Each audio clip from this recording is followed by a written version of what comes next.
Today is August the 18th, Saturday, 2018. I'm your host, Frosthaven, and we've got an invisible Largo here today. An invisible Largo. I guess I'm not here. You're here now. Oh God, there I am. So let's start off the way we usually do every week. Largo, you weren't with us last week. You were celebrating in silence. How did your vacation go? I wouldn't call it a vacation as much as me trying to get some sleep that I needed. Did you succeed? No. That's the unfortunate part.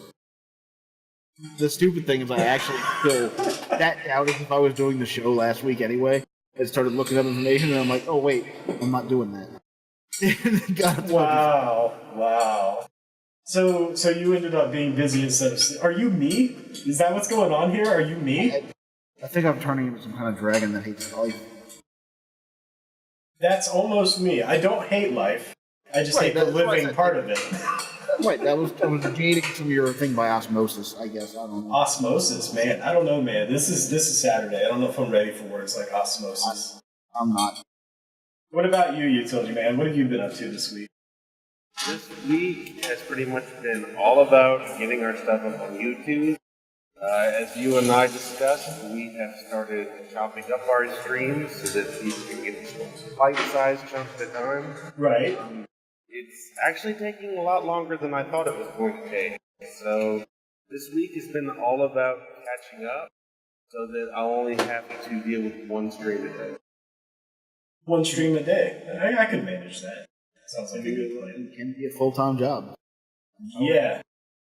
So here's the question for you, because I know what this transition is like going into video editing. Tell me, did you vastly underestimate the actual amount of time that goes into putting videos up? Because I know I did when I first started it.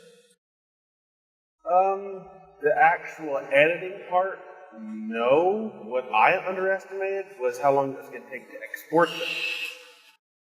Yep. That has taken way longer than I expected. Unless you've got a Beast PC. And even if you have a Beast PC, it's still, like, if I'm sitting here going to encode an hour-long stream, if I have to edit it in any way, I pretty much just set it and go do something else. My computer's done for that time.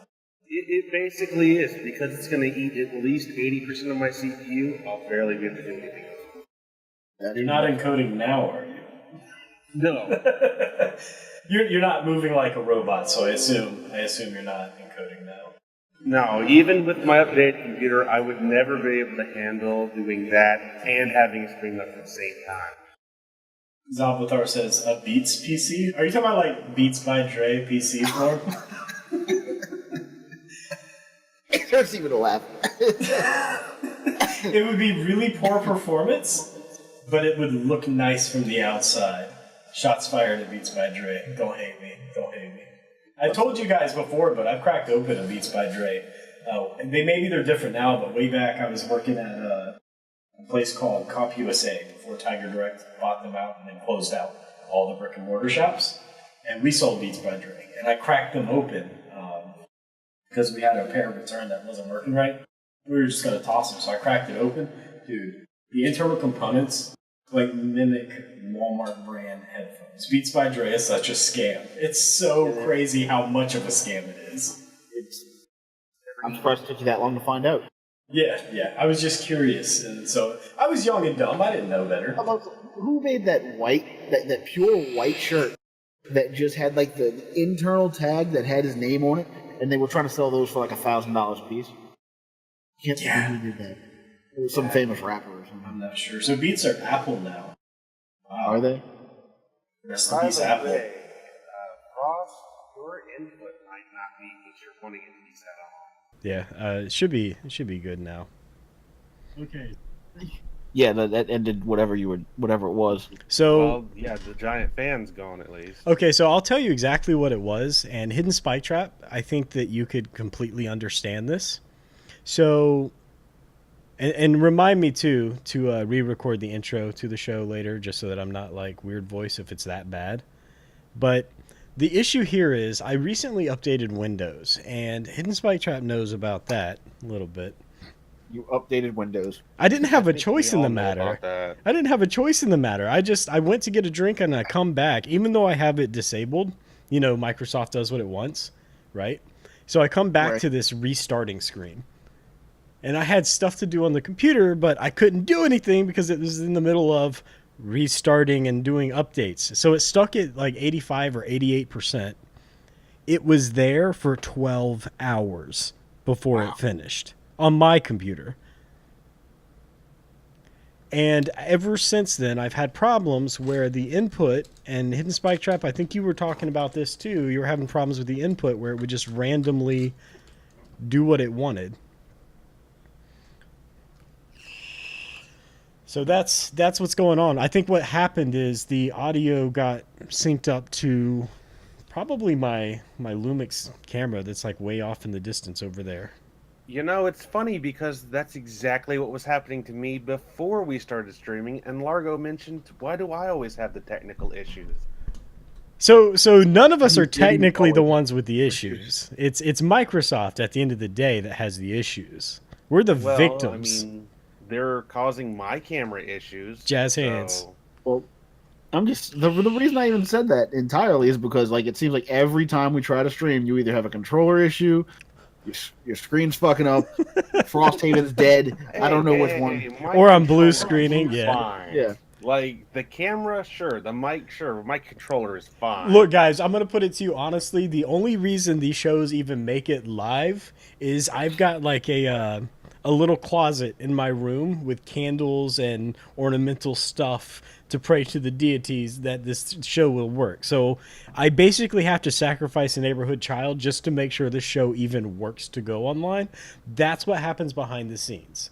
That's what I thought you happens were going behind to the say scenes. you had to sacrifice the neighborhood Thundercats, and that was it. Don't do it, man. don't say know- Thundercats. You know what happens.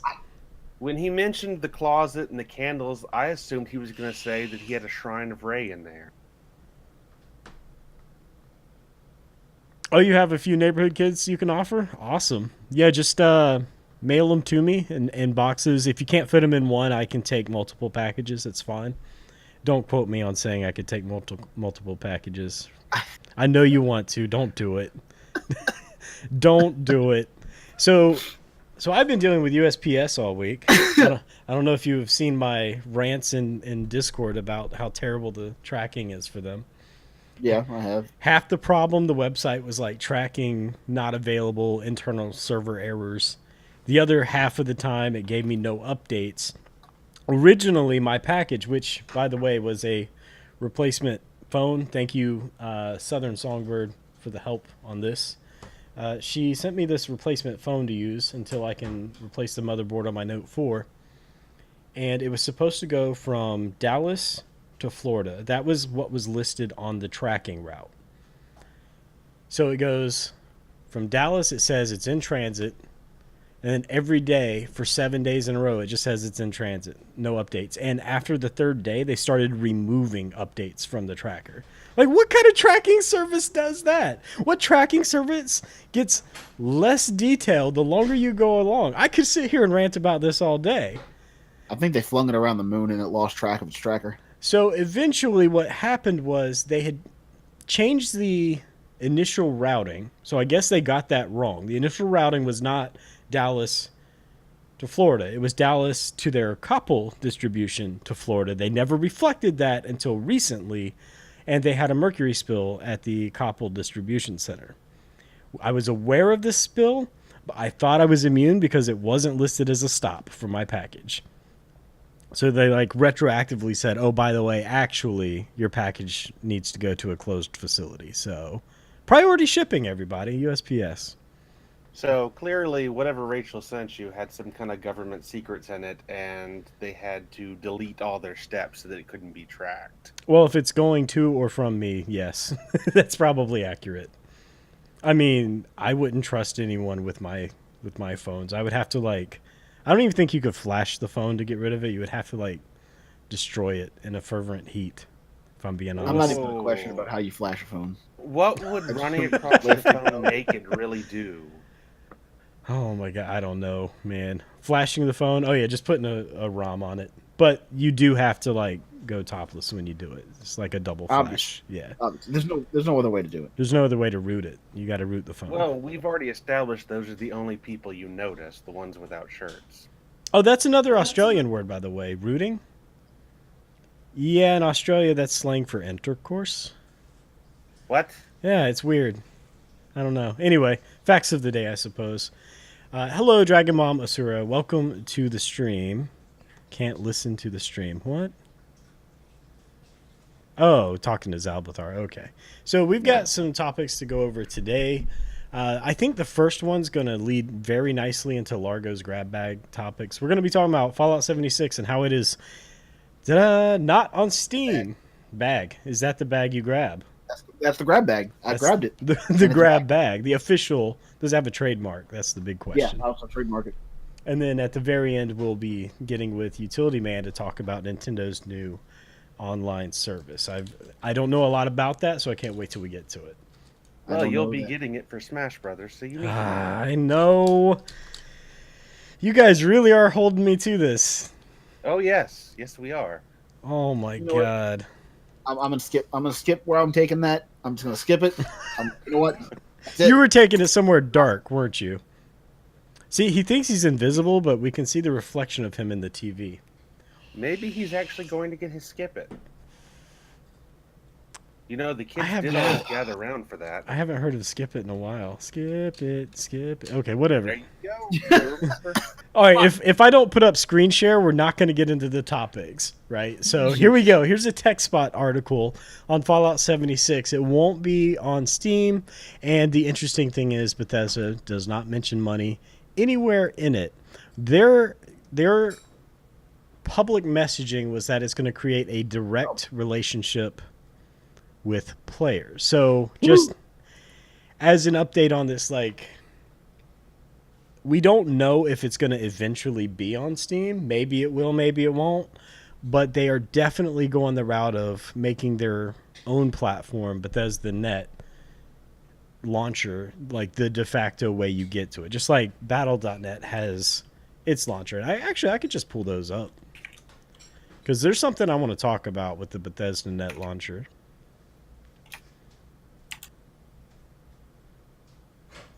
So we've got, obviously you got the Battle.net launcher right here. I like how it's Overwatch.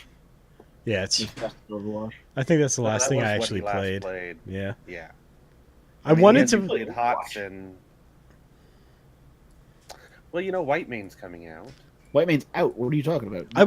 I wanted to play HOTS, but I heard nothing but bad stuff on the forums, and then here's the Bethesda Net launcher. Pretty good. So there's a real pattern in the industry where everyone is trying to make their own launcher. Every studio in the world is trying to make their own launcher. And Largo, you're invisible because we're on another scene, but you're back now. I know. Oh God, I'm here again. You're here again. So what's your view on all of these companies, or rather studios and publishers, making their own launchers? Like, are there any like opinions that jump out at you for it? Like, I understand why the studios want to do it. Is because they want to have more control over their own IPs. Like, obviously, Blizzard has enough of a fan base. Maybe that's just my Blizzard fanboyish going to support, their Blizzard quality games, Right. all in one place, and that feels great. Do I feel like every studio can actually handle that? No, I don't, because nobody's going to want to download 10,000 different launchers. That's where I'm at. I feel like I'm drowning in launchers at this point. I mean, between these, and then if I wanted to play Assassin's Creed, you have to have the Uplay launcher. Sure, you could get it through Steam, but Steam then launches the Uplay launcher, which then launches the Assassin's Creed. It's like, guys, stop. Yeah. That's refusing to buy. And anything that's tied to Uplay, I refuse to buy it on computer anymore. Because Is it because of the launcher? Just to launch the game. Like, Blizzard I'll deal with, because Blizzard games also are not notoriously on Steam, period. Because fuck that. But I'm going to say this. I was really hyped to play the new Doom. I was really hyped to play Quake, but am I going to download the Bethesda launcher to deal with any of that? I'll skip it. So you're skipping 76 too then? Well, I mean, I was already skipping 76, so I'm not that big of a Fallout fan. You know that. Yeah, that's true. Like, Fallout does not interest me as much as other people, nor does, Elder Scrolls, to be honest with you. Like, I enjoy them for what they are.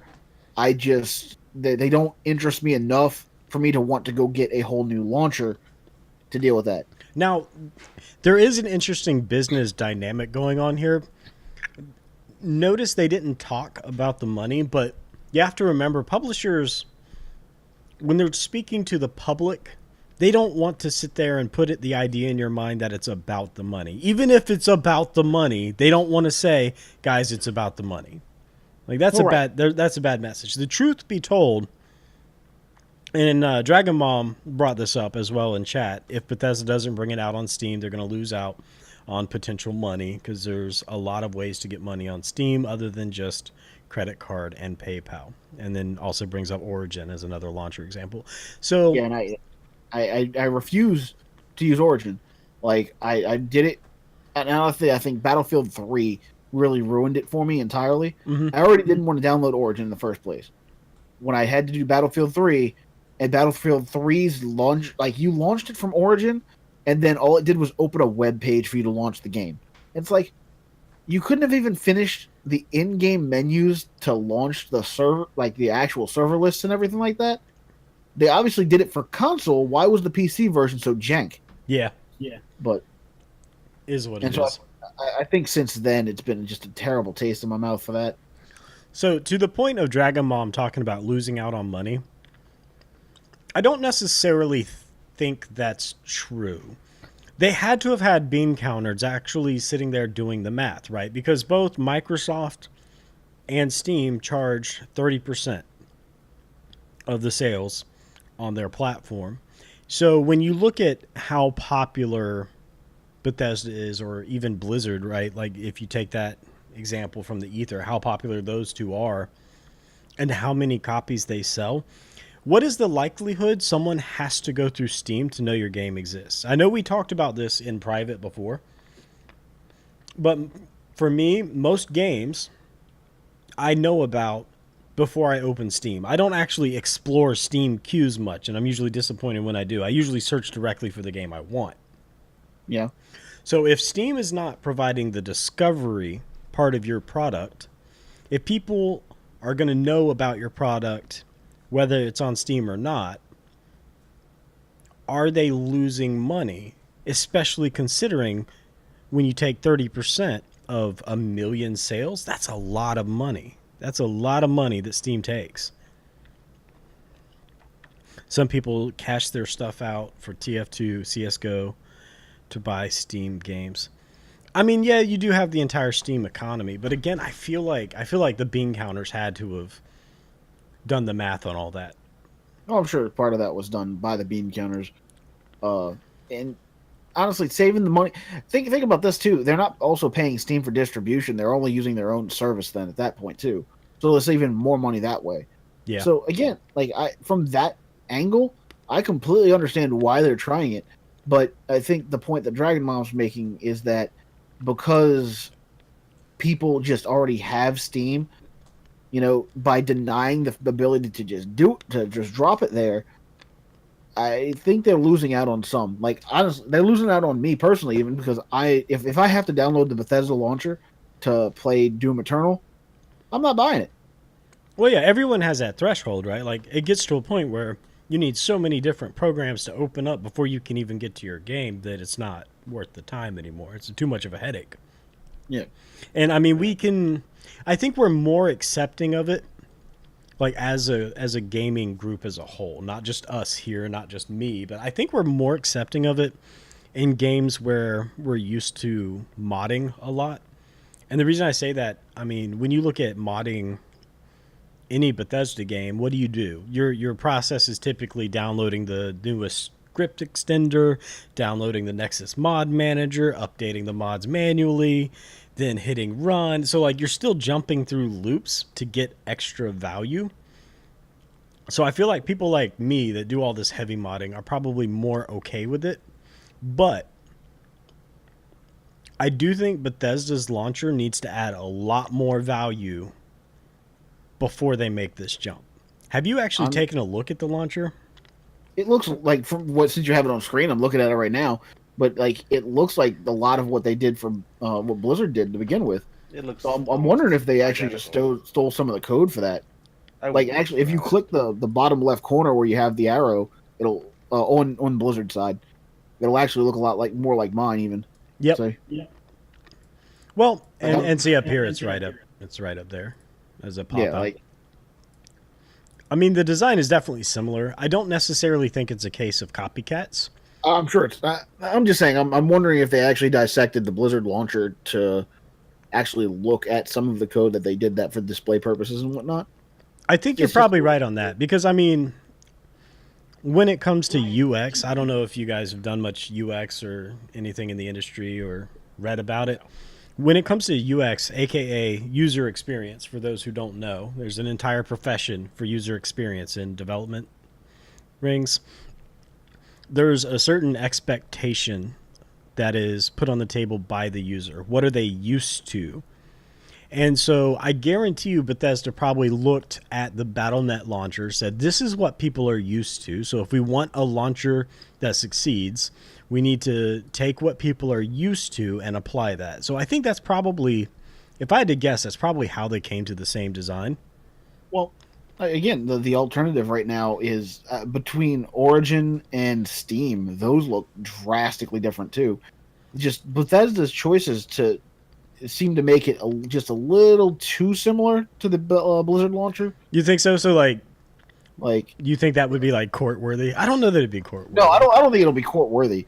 But it's like, it just to me, the overall feel between the two of them seem, a little too close for convenience. Things that make you go, Yeah, like I don't think it would stand up in any kind of court or do anything. But like just the graphic designer in me, and looking between the two, I'm like, It's almost like it's the same thing.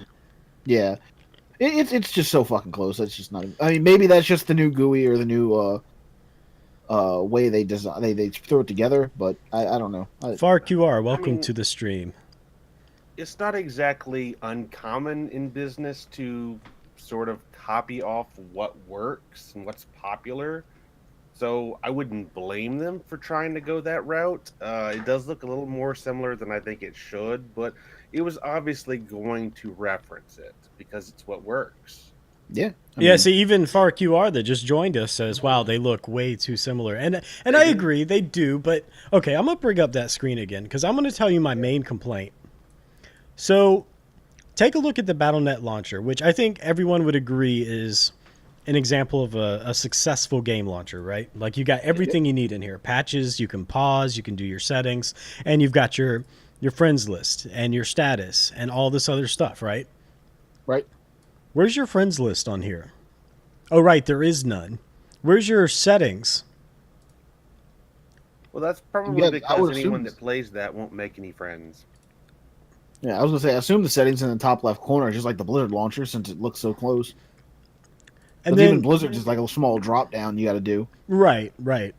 And then the other thing is like the main thing for me, because you have to remember, 76 they're trying to bill as being the multiplayer game. Whether you love or hate the idea, as you both know, I was really not a fan of the switch to multiplayer, but I've decided I'm going to give it a shot as a group. Here's where there's a huge disconnect. So step one, you make a game focused on online multiplayer. Step two, you say, by the way, it's not going to be on Steam. It's only going to be on our own launcher. Step three, which should exist but doesn't, add some kind of community feature into your launcher. Where's a friends list? I thought this game was supposed to be multiplayer. Is this going to be done in the game? Like, you have to provide value in your launcher for it to be seen as a good thing. Players aren't going to be happy if to play your game they just have to open a window that does nothing, right? Right. Like, if you click something on your desktop to play a game, you want it to go to the game. And if it's not going to the game, it better damn well have a good reason not to. So this is pushing way back into a little while ago for us talking even, but how does that explain what EA did with Battlefield 3, where you launch the game and then it just opens up an internet window? Yep. Like, but how many people do you know of that liked that? I can't think of anyone. I have no idea. Well, I mean, how many people do you know of that like EA? That's also a true story, but that's besides the point. I'm just saying. That's like, there's the point here, and it's over here. Yep. It's like right next to each other, but not touching. And for our QR talks on a more general sense about Fallout 76, not quite a bad thing, but I feel like people need to try new things or nothing will happen. I do agree with that to an extent. I mean, the one saving grace about 76 is it's not billed as like the mainline game. It's not Fallout 5 by any stretch. We covered it in previous discussions that are available on YouTube, but I think the bigger problem I have with it, and again, I'm still going to be playing 76. So there's like 4 or 5 of us in Fortis Core that are going to be playing it that I know of right now. But there's definitely a pattern you can see from Fallout 3 to New Vegas. Obsidian did an amazing job really expanding the engine, adding back in RPG elements. You've got your factions back in, and they've really made a robust extension to the Fallout engine. And then Fallout 4 comes along, and Bethesda's like, well, scrap all that. We don't want the Obsidian editions. We're going to go back to basics and make the game simpler. I loved Fallout 4. I've got, like, my main account is almost level 200 now. So it's not that I don't play it. I've got all the achievements. I love the game, but you can't say it wasn't a step towards more simplistic gameplay at the cost of RPG. And then 76, sure, it's online multiplayer, but it feels like, I guess my worry is that it's a trend. Because if it's a trend, that means Fallout 5 will be even more simplistic than 4, and at some point I'll have to draw that line. I'm not drawing the line yet in the sand, but at some point I'll have to. So this might be a slightly taking a tangent, but at the same point in time, both these topics are going to be kind of on point. So what if Bethesda didn't go the route of making their own launcher? How would you feel about if they had just a Fallout 76 launcher? Because things like Final Fantasy XIV have their own individual game launcher that does all patches and stuff by itself. If I recall correctly, WoW even had that a long time ago. Yeah. Well, in theory, even Fallout 4 technically has that, but it's less of a launcher and more of a splash screen. Like, you hit it from Steam, and then you get a splash screen, and you've got play options, things like that. I don't like it, man. I don't, because here's the thing. My profession has always been web development and server engineering stuff. Crazy tech, stupid, like nerdy guy stuff. Not you, obviously. And the one rule it seems like is being ignored all over the internet these days is the 3-click rule. In order to keep engagement high, you want to make sure people can get to the page on the internet that they're seeking within 3 clicks.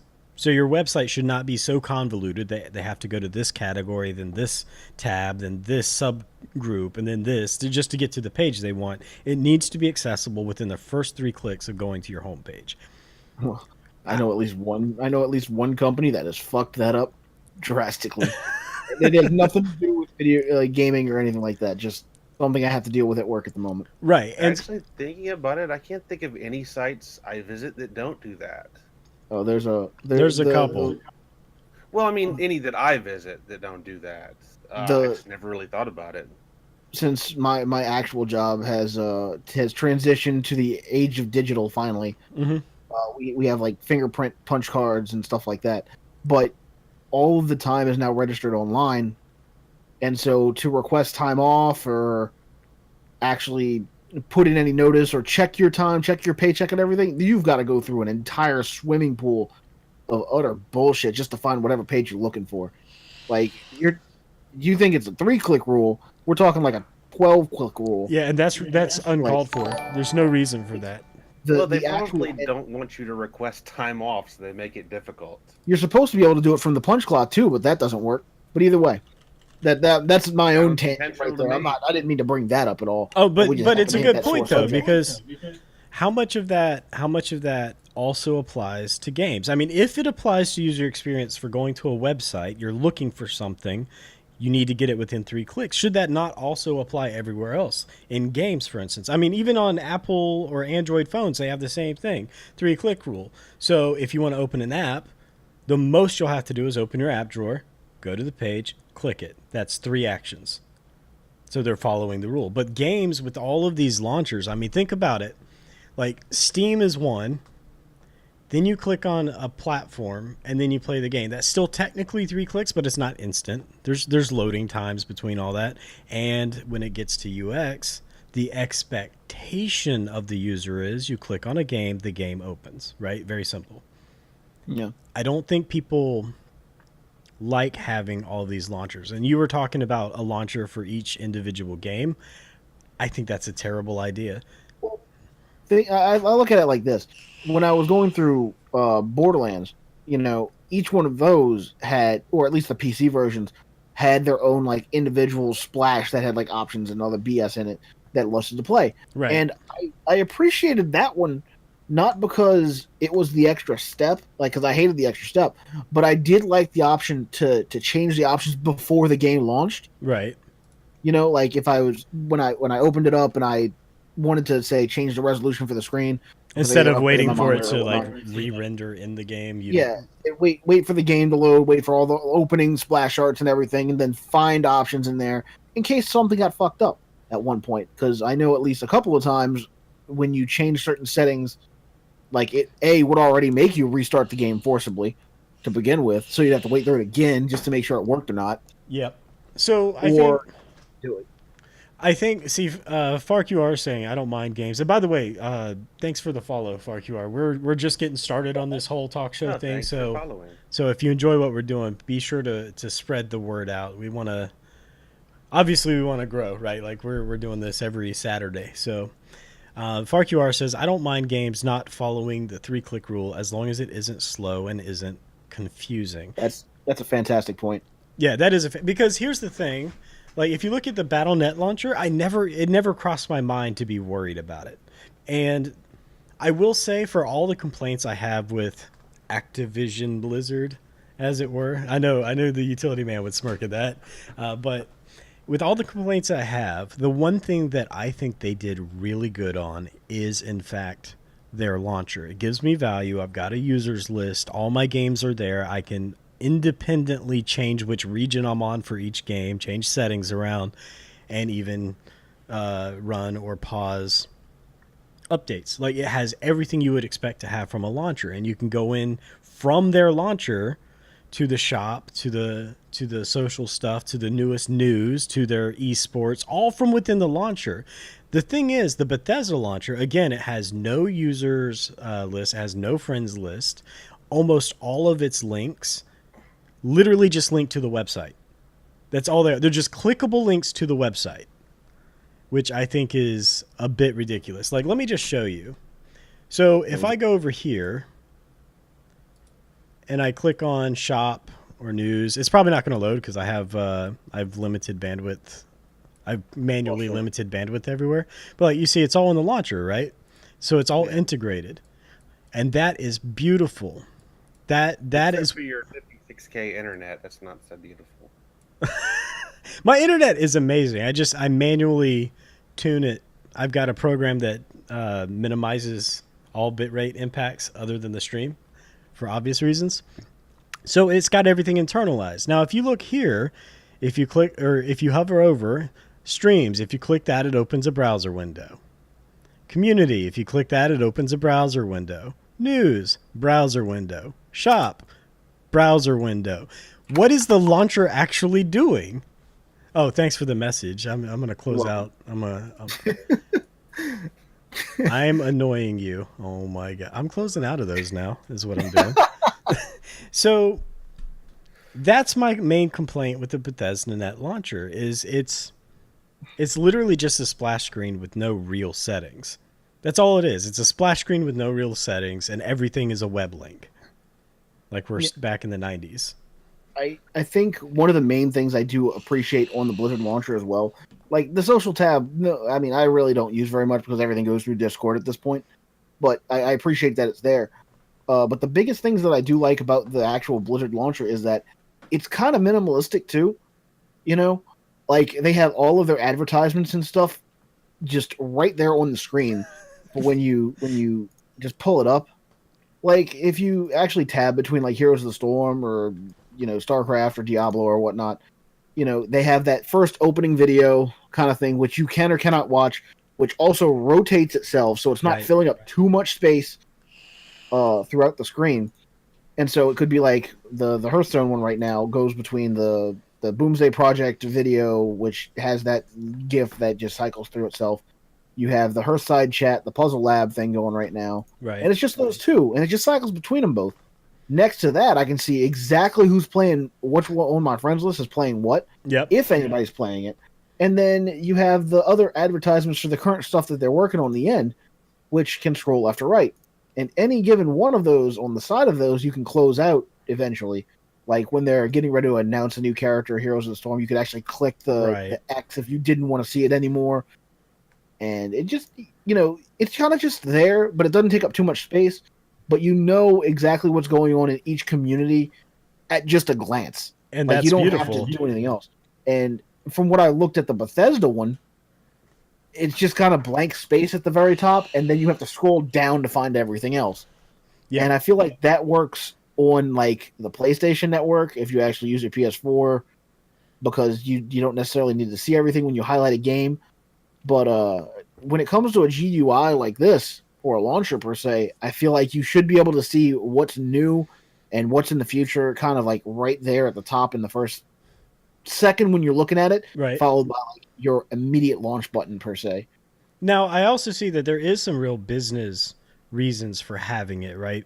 And this is going back to the discussion on, are they missing out on money or gaining money considering the Steam 30% take if they were to go on Steam.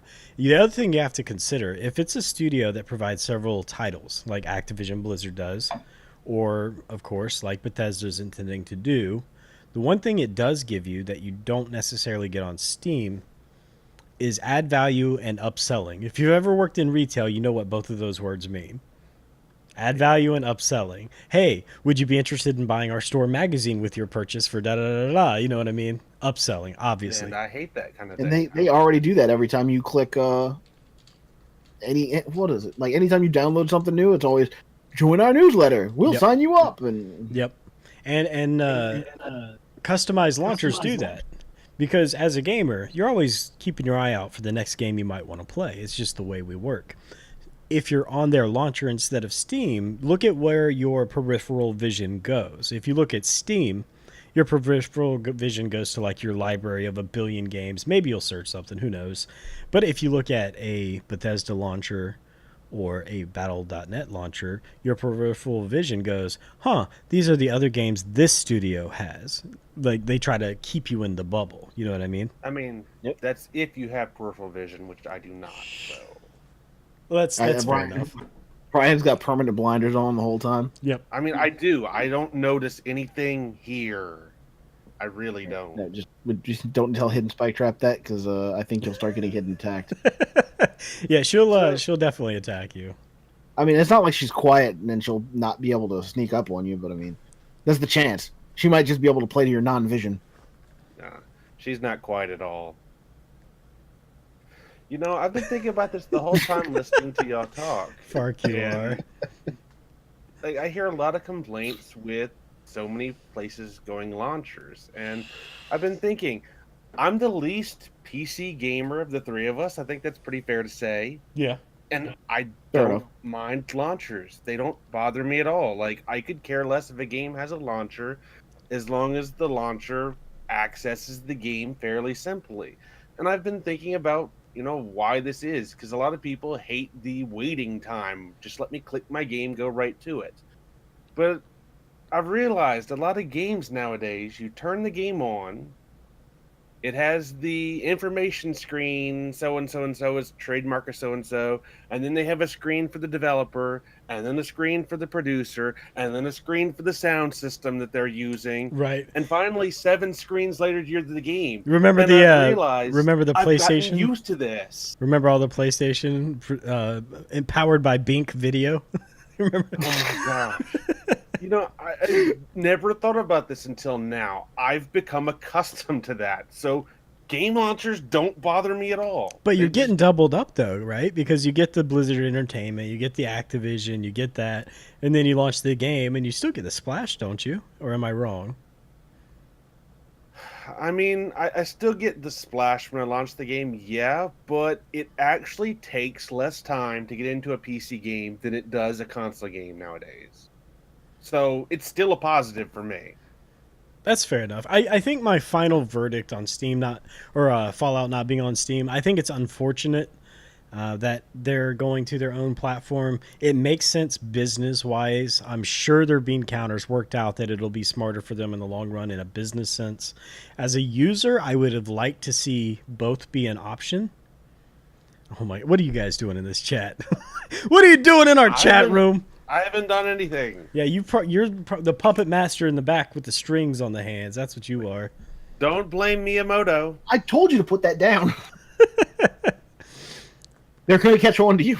Oh, remember the games where you couldn't skip the early screens and it made me cry, says Hidden Spy Trap. Also reminds me That. of the slow typed out dialogue in some of the older games where you can't hold the button to speed it up. And it's like letter by letter. I, J, You have U, just given me M, an P, idea for E, something that D, I have to jump. show later. Okay. Okay. You'll have to remind me.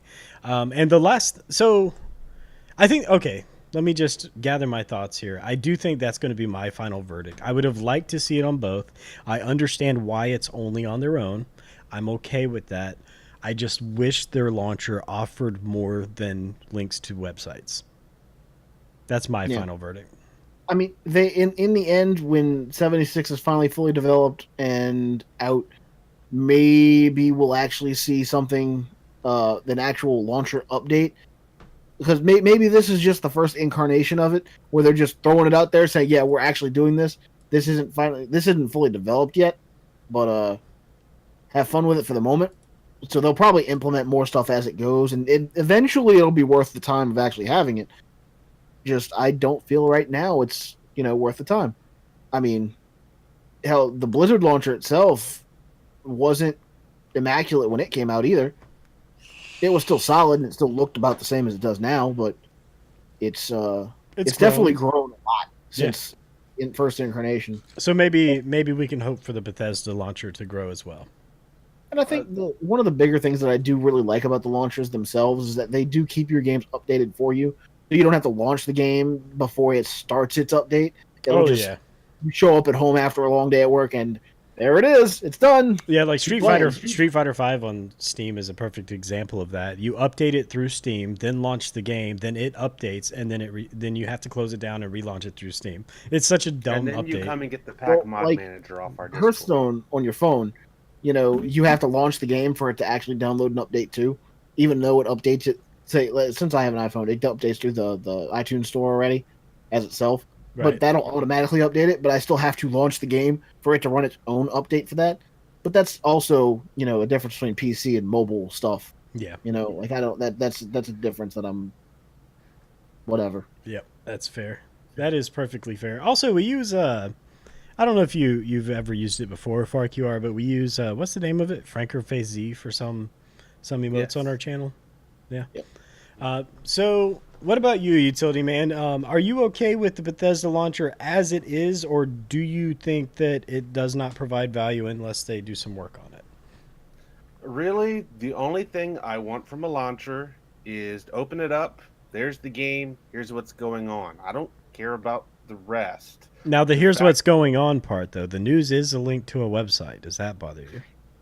It is. I don't mind tabs opening up in the launcher itself, but if it actually opens up your web browser without you intending it to, I think that's a problem. All right. So I think it's fair to say we all want to see it grow and get better. probably the best way to end that off. There is one topic just under the Fallout 76 umbrella I want to cover, just a really quick one just to grab your opinions on it. You guys have probably heard, and for people in the viewer list here that may not have heard, there was a user that tried to sell The Evil Within 2 as a new game. Oh, I remember Yes, hearing about that. I know about this. He had a fully packaged and wrapped up Evil Within 2 copy, never opened, and he tried to sell it as new. And Bethesda legally stopped him, sent him a cease and desist, if I'm not mistaken. How do we feel about that?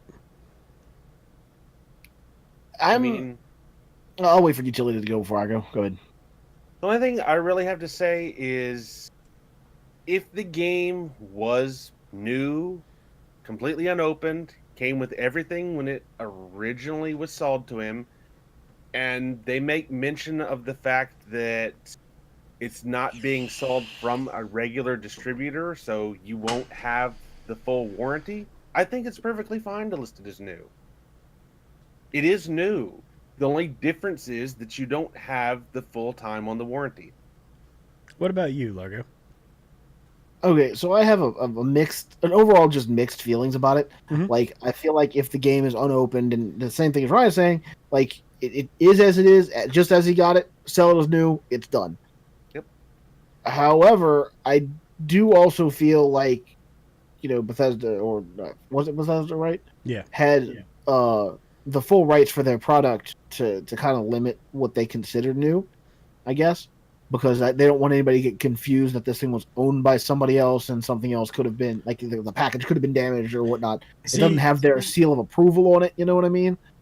That's about where I stand on it, because yes, it's new, yes, it's unopened, but there are nefarious people out there that will shrink wrap a used copy and say it's new. But my one rebuttal to that is, at that point it's a civil issue between the buyer and the seller. Now, Dragon Mama Sura says Bethesda isn't getting the money, but aren't they? Someone had to buy the game to get the it. money on the first person that bought it. Right.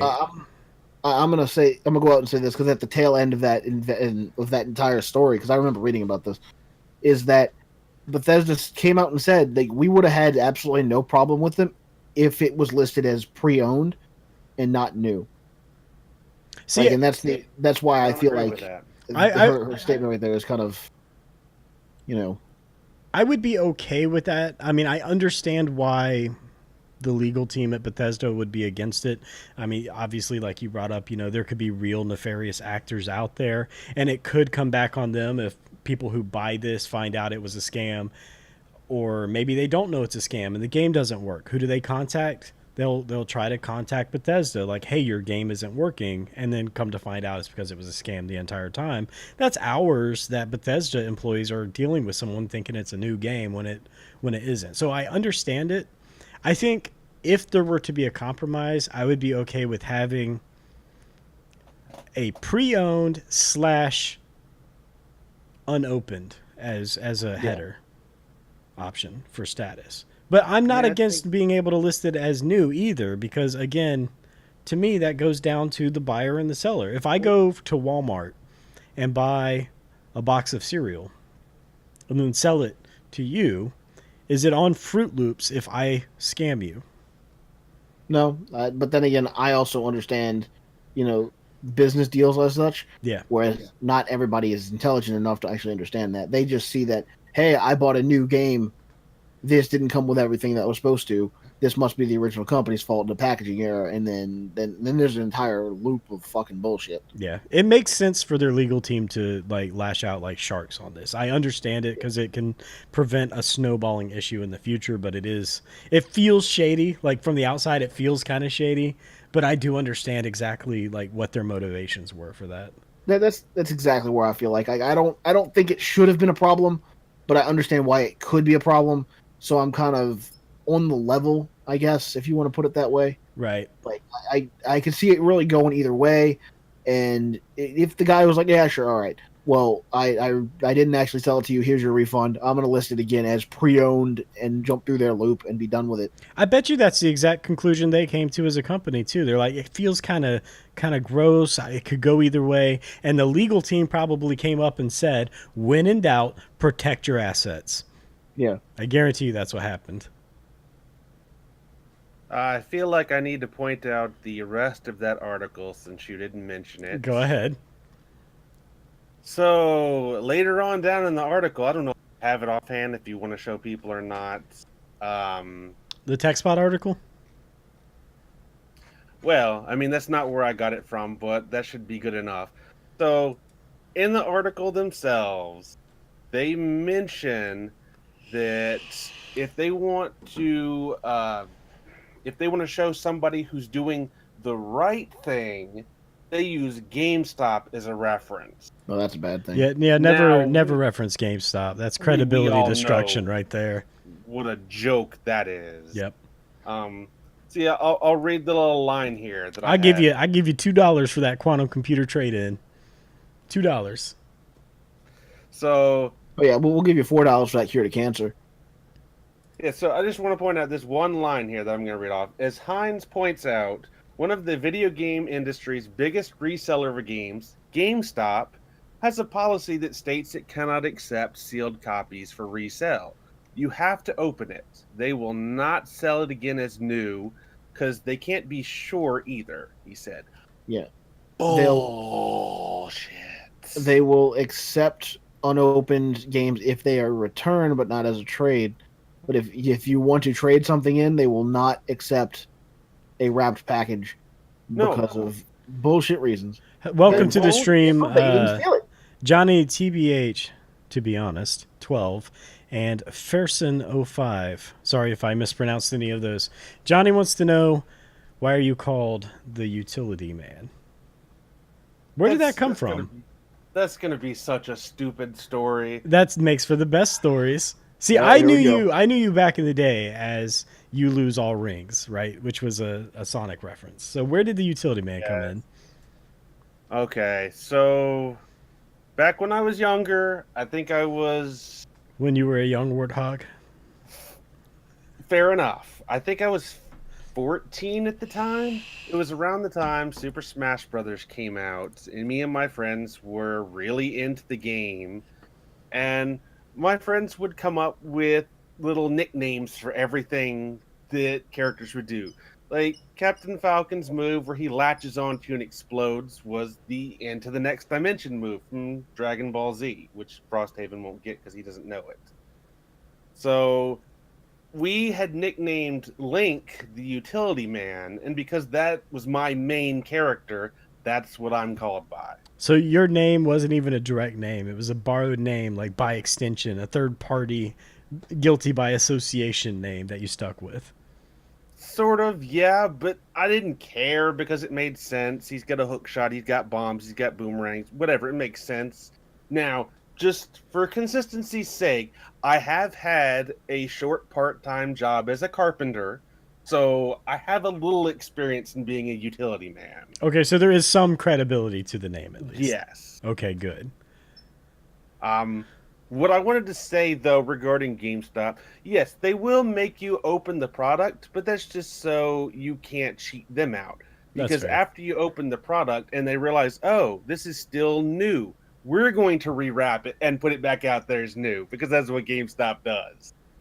Welcome back, Zalbathar. So They've been caught doing it. Oh, they've been doing some really shady stuff. Even when I was there at Babbage's before GameStop took them over years and years ago, it got pretty shady there at the end when GameStop was going to take it over. So I know all about that. Largo. So we talked a lot about Steam and about platforms, and I know one of the things in your grab bag topic have to do with Steam. You want to go ahead and shoot off your segment? Yeah, I'll start with that. So Steam currently is working on a new UI for their store page, which has kind of, I won't say frozen some of their new games input. Like some of the newer companies that are just making things like, let's say visual novels or such, are kind of stuck in the ether at the moment when they're releasing stuff.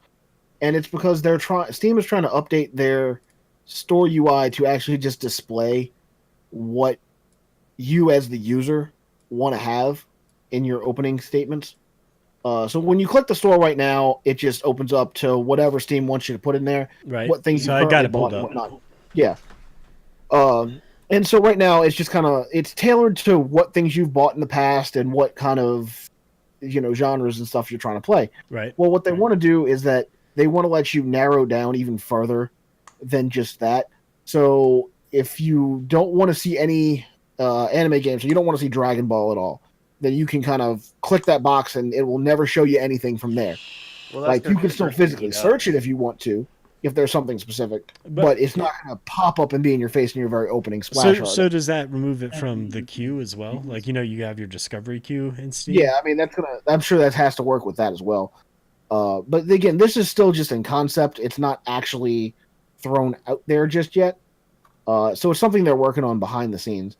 I just thought it would be a fun topic to really bring up and really discuss. So it's like, what would you technically mark off of stuff that normally appears in your opening box that you Right. don't want to see? Like right now, if I just open mine up and not go to Monster Hunter World, because Monster Hunter, like obviously I'm not, even though I understand farming simulators on sale, I'm never going to buy that. Right. You know what I mean? Right. Yeah, I'm not going to go for Elder Scrolls Online. I appreciate it being there. So I actually could tell you about this. Zalbathar said, of all things, why was unturned at the top of my page. Let me tell you something about the problems I have with Steam. I went through yesterday through the discovery queue on Steam, and I think I went through 256 games, and I've dismissed them all. Steam has no idea who I am or what I like. Like, at the end of the day, they suck at knowing who I am and what I like.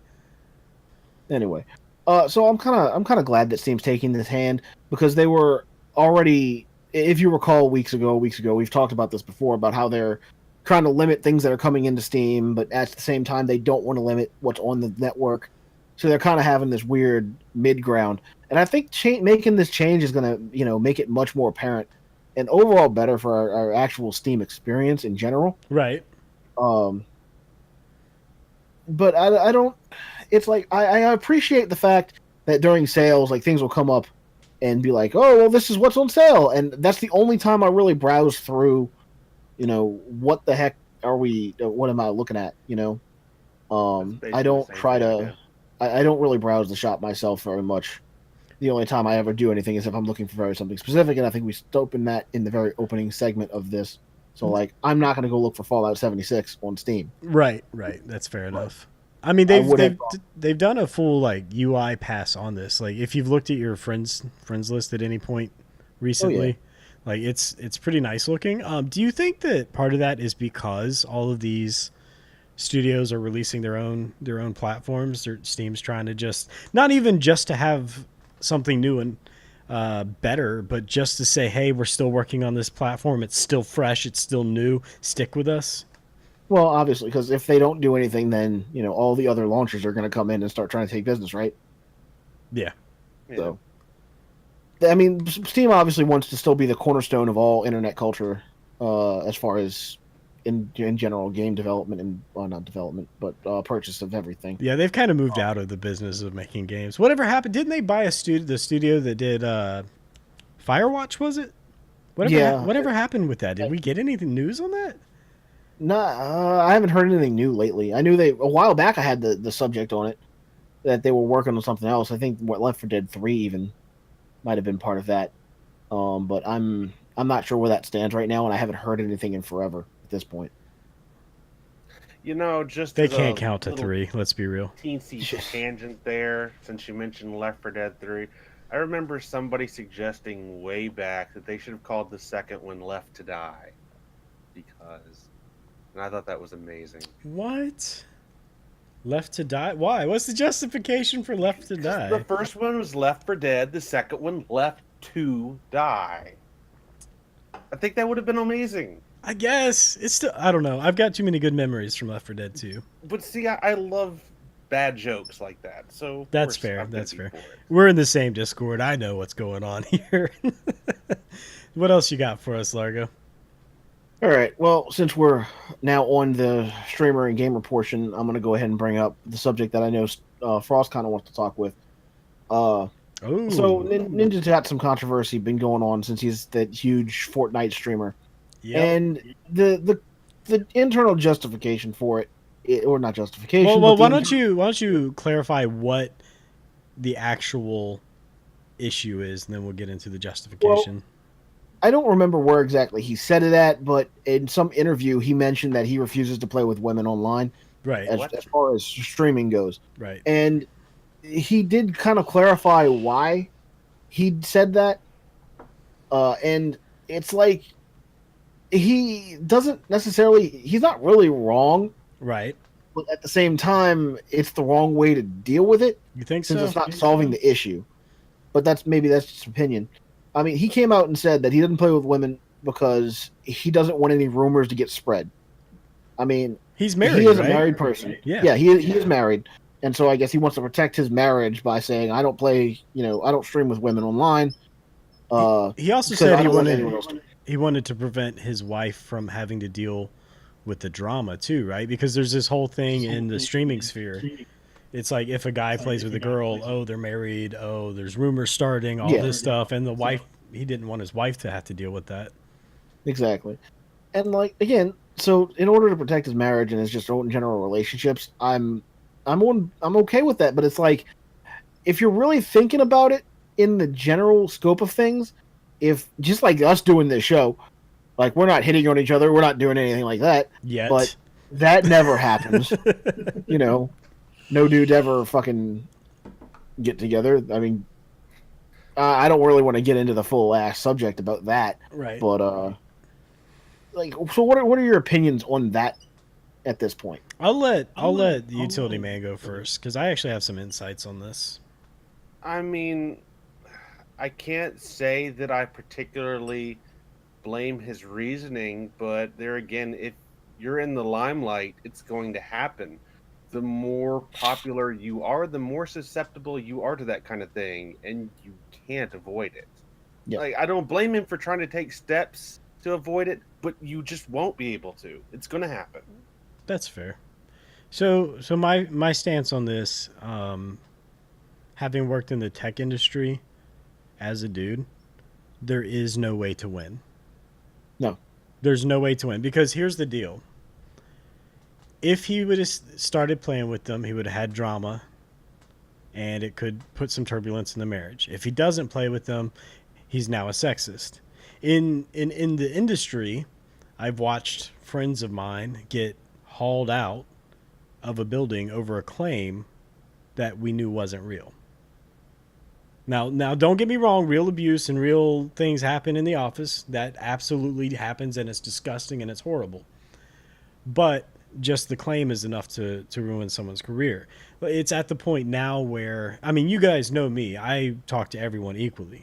But if I'm in an office, I will actively refuse to be alone in a room, in a work setting, with a female around me. I would need to have a third party and I would need to have cameras around me because it's a real risk. You never know who's going to be nefarious and who's going to be legitimate.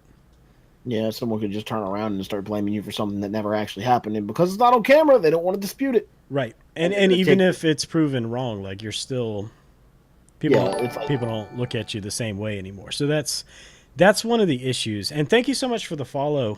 It's Nexox or Nexoz. Hey, thanks for following. Sorry for ruining the name if I ruined it. But I mean, I hate that we're in this space. I hate that we're in this cultural social space where men and women just can't be normal human beings and get along. You know me. You guys know me. Why can't we all just get along? Stop thinking about race, stop thinking about gender. Let's just play games and have a good time. Yep. And I hate that we're not in that space. And obviously I can't speak from the female perspective because last time I checked, I fail at being female. I'm just a dude.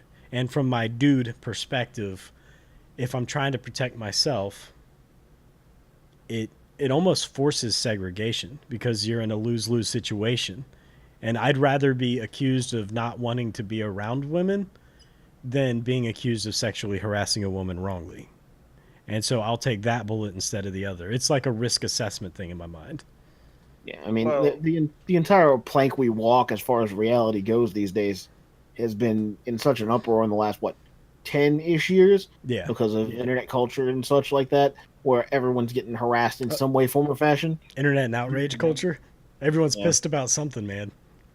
And it's getting to the point where it's just ridiculous. Like, I think it's more apparent, at least in the news, about all the college stories where you have this school is not my safe place anymore, and you're talking about colleges is just not bringing down the bad hammer on their own students for trying to protest certain things, like, oh, this teacher's trying to teach us actual logic and such that doesn't actually work. And Yeah. It's just it's all this. It's sad is what it is. I legitimately have a feeling of sadness where I look at where we are as a society. And this is, of course, this is partially in gaming. I mean, we see it all over in gaming now. Like, look at the Battlefield 5 drama that was going on. Like, hey, this isn't true. And then it was turned into it's because it's a female lead character. Like, you have so many people on both sides that only want to antagonize and only want to be us versus them, red versus blue, man versus woman. You know what I mean? Like, there's so much combative mentality going on, and no one wants to actually look at intention and assume the best and work together to fix problems. As an extension to what you mentioned about claims, which we've talked to a couple times on here before, Right. you can even look at the way YouTube does it. Somebody makes a claim against you, Yeah. and it's very easy for them to do, extremely hard for you to fight the claim. Now I do want to add like a little amendment to what I said earlier. It's not that I want to avoid all women. I have to have known them long enough to really trust them, right? Like, we've got people in our Discord I would happily collab with. Hidden Spike Trap, Kaylani, just to name a couple. Rachel. Yeah, of Southern course, Songbird. Ray. Ray, yeah, probably the biggest female of all of them. So it's not that I want to avoid women. It's that I want to avoid dangerous situations and risk for myself. So I understand why Ninja made the choices he did, and I actually do stand by him on it. It feels like everything is completely backwards here, because when you think of everything from a legal perspective, it's always the ones making the claim that have to prove their claim. But that's not the case in social media and stuff. Well, no, In social media is like a war zone. It's the complete opposite. Anybody can make any kind of claim that they want. Right. And it's always the person who is on the other end of it that has to prove their innocence. That's not the way it should be. I think Zalbathar has the best comment on that. People, am I right? Yeah, you're right. More right than you know. I think the sad part is that I thought Uchili was going to take this in a totally different situation, where he said something's completely wrong with the world, because I thought the finishing topic was going to say, because you just said you were going to work with Hidden Spike Trap. Like, you trust her is not dangerous. Like, oh my god, really? Yeah. That's the way I thought he was going to take that, but I'm glad it didn't go that route. I don't even think it's probably more true that I'm more guarded around women than men, but even with men, I'm not going to collaborate with men that I don't specifically know or haven't spent time with or talked to, at least online for a while, So I mean, maybe it's not as bad as it sounds, I guess. But yeah. Ultimately, everyone needs to look out for number one. If you're not looking out for number one, you can't look out for anybody else either. And so, like I said, in the end subject of this entire portion of topic, right? I don't necessarily blame him for the route he's taken. I don't feel like it's the right route, because it doesn't solve any of his problems. But if he wants to try to defend himself like that, then more power to him. Hopefully, it works out for him. But then, if his intentions are exactly as he states, I think his intentions are good. We'll put it that way. I don't think he's trying to do bad things. His intentions are good. that brings up like, so then Bethesda's also intentions are good. We're at that Oh, crossroad. the road to hell is paved with good intentions. That's the age Well, old. no, the road through hell is full of demons right now, and Doom is calling. But that's beside the point. Gosh.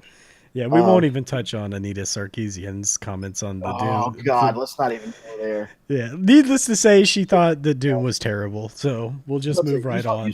You saw that photo I put up the other day, where I'm like, I don't know whether to start trying to fight this now, or if I think I want to call her a dumbass again. Well, you put it in public chat, and I thought it was our private chat, so I started getting almost political in my response to it. I was like, "Damn it, Largo, that was in public chat." And we have a no politics rule in our Discord, which is how we keep it nice and friendly. You guys should join our Discord. I'm gonna put it in warp stage in case you want to show it again. There we go. Warp stage. Hello, Shy Ducky. Hopefully you're not that shy. Oh, the image. All right, let me copy image address. Welcome to the stream, or welcome to the show. The stream show. The stream. Yep, there's a thing. That's there.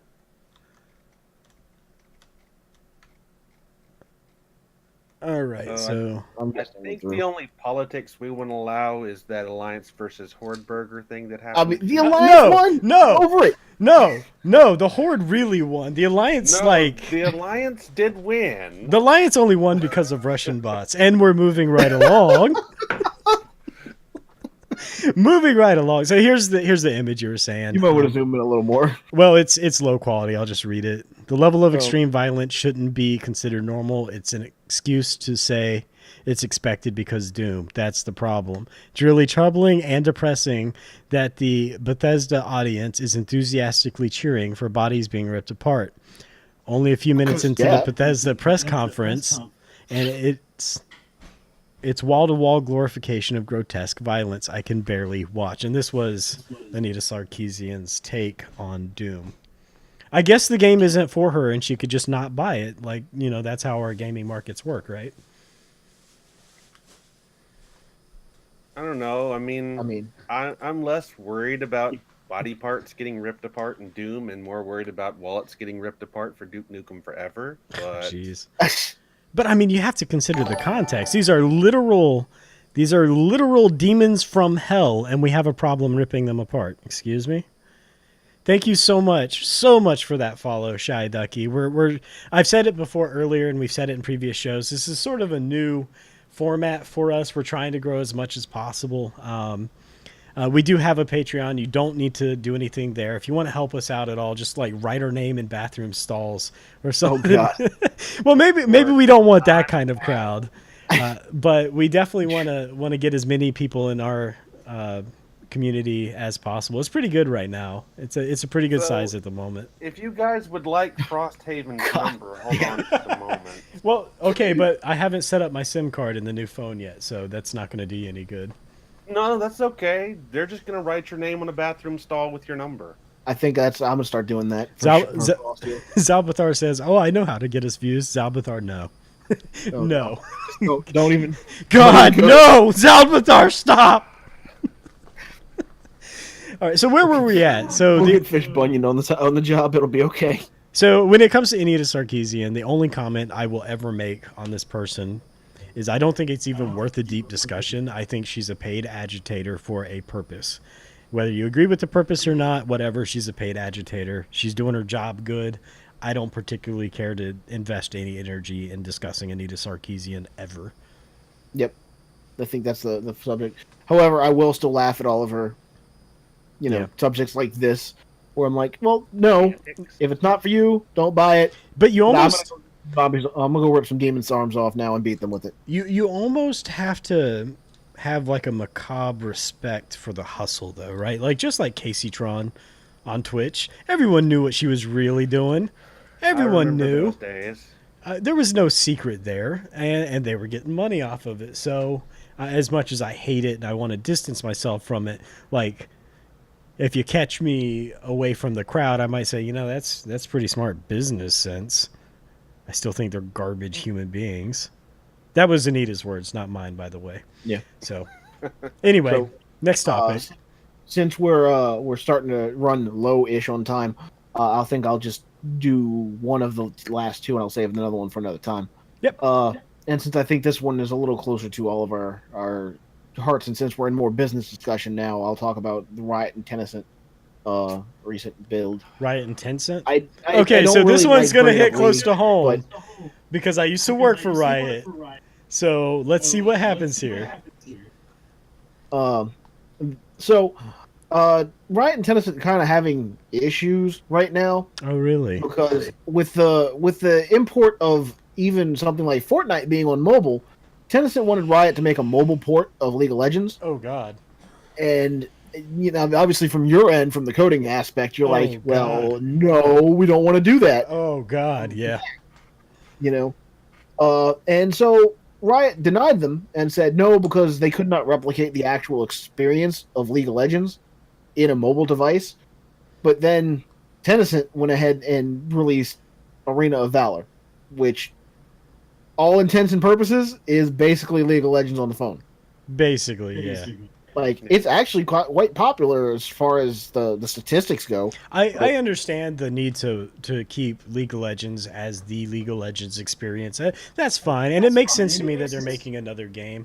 But I will tell you, just from my own experience there, I don't think that Riot, maybe they've changed since I've worked there, but they've never really had an appreciation for how many people use mobile. When I first started, my first project was helping them transition from vBulletin over to their new community platform, going from like a traditional server to a scalable community platform. That's where I was injected to help lead that off with the team.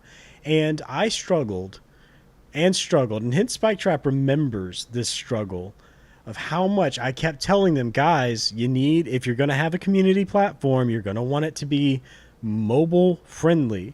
Because if people are on the computer, you want them playing the game, not looking at the forums. The chance to look at forums and community interaction is best captured when they're on the go or sitting on the toilet. And what do they have? A smartphone.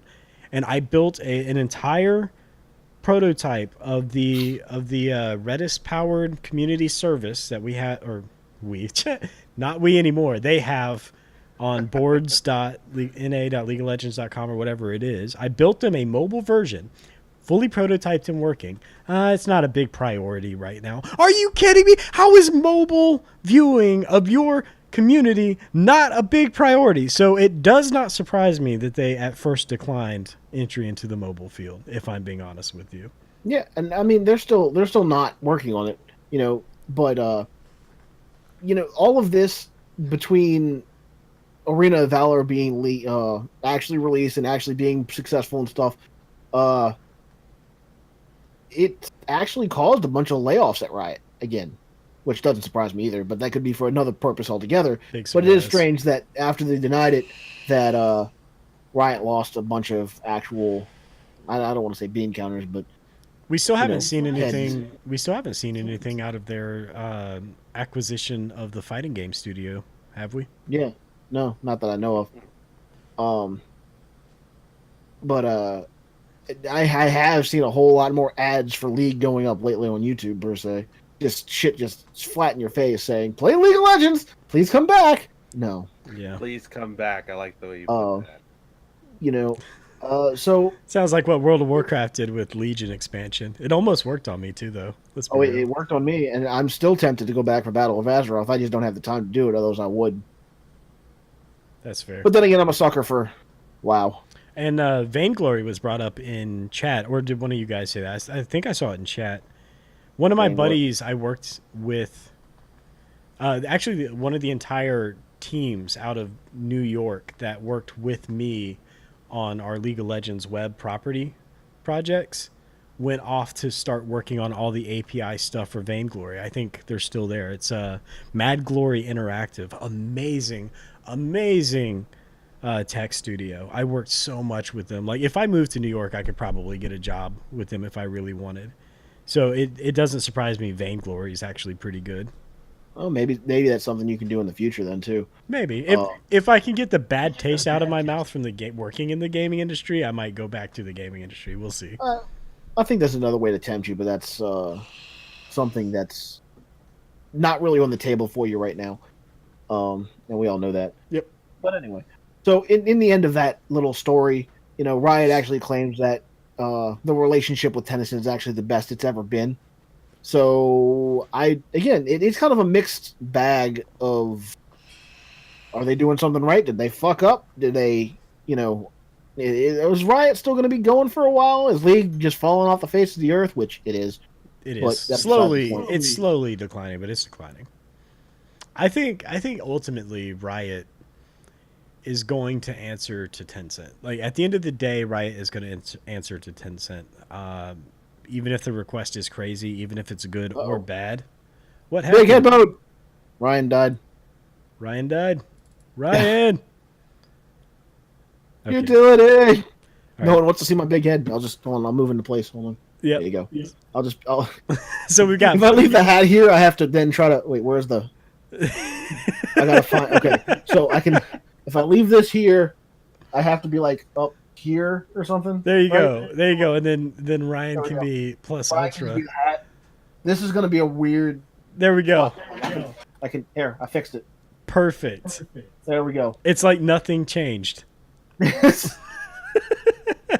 Oh, So he's restarting as quick as he can. So continue what you were. what the hell happened? Okay, Well, so I hold guess- on. Let's check in with Utility Man. So Utility Man, what is your view on this whole Tencent thing?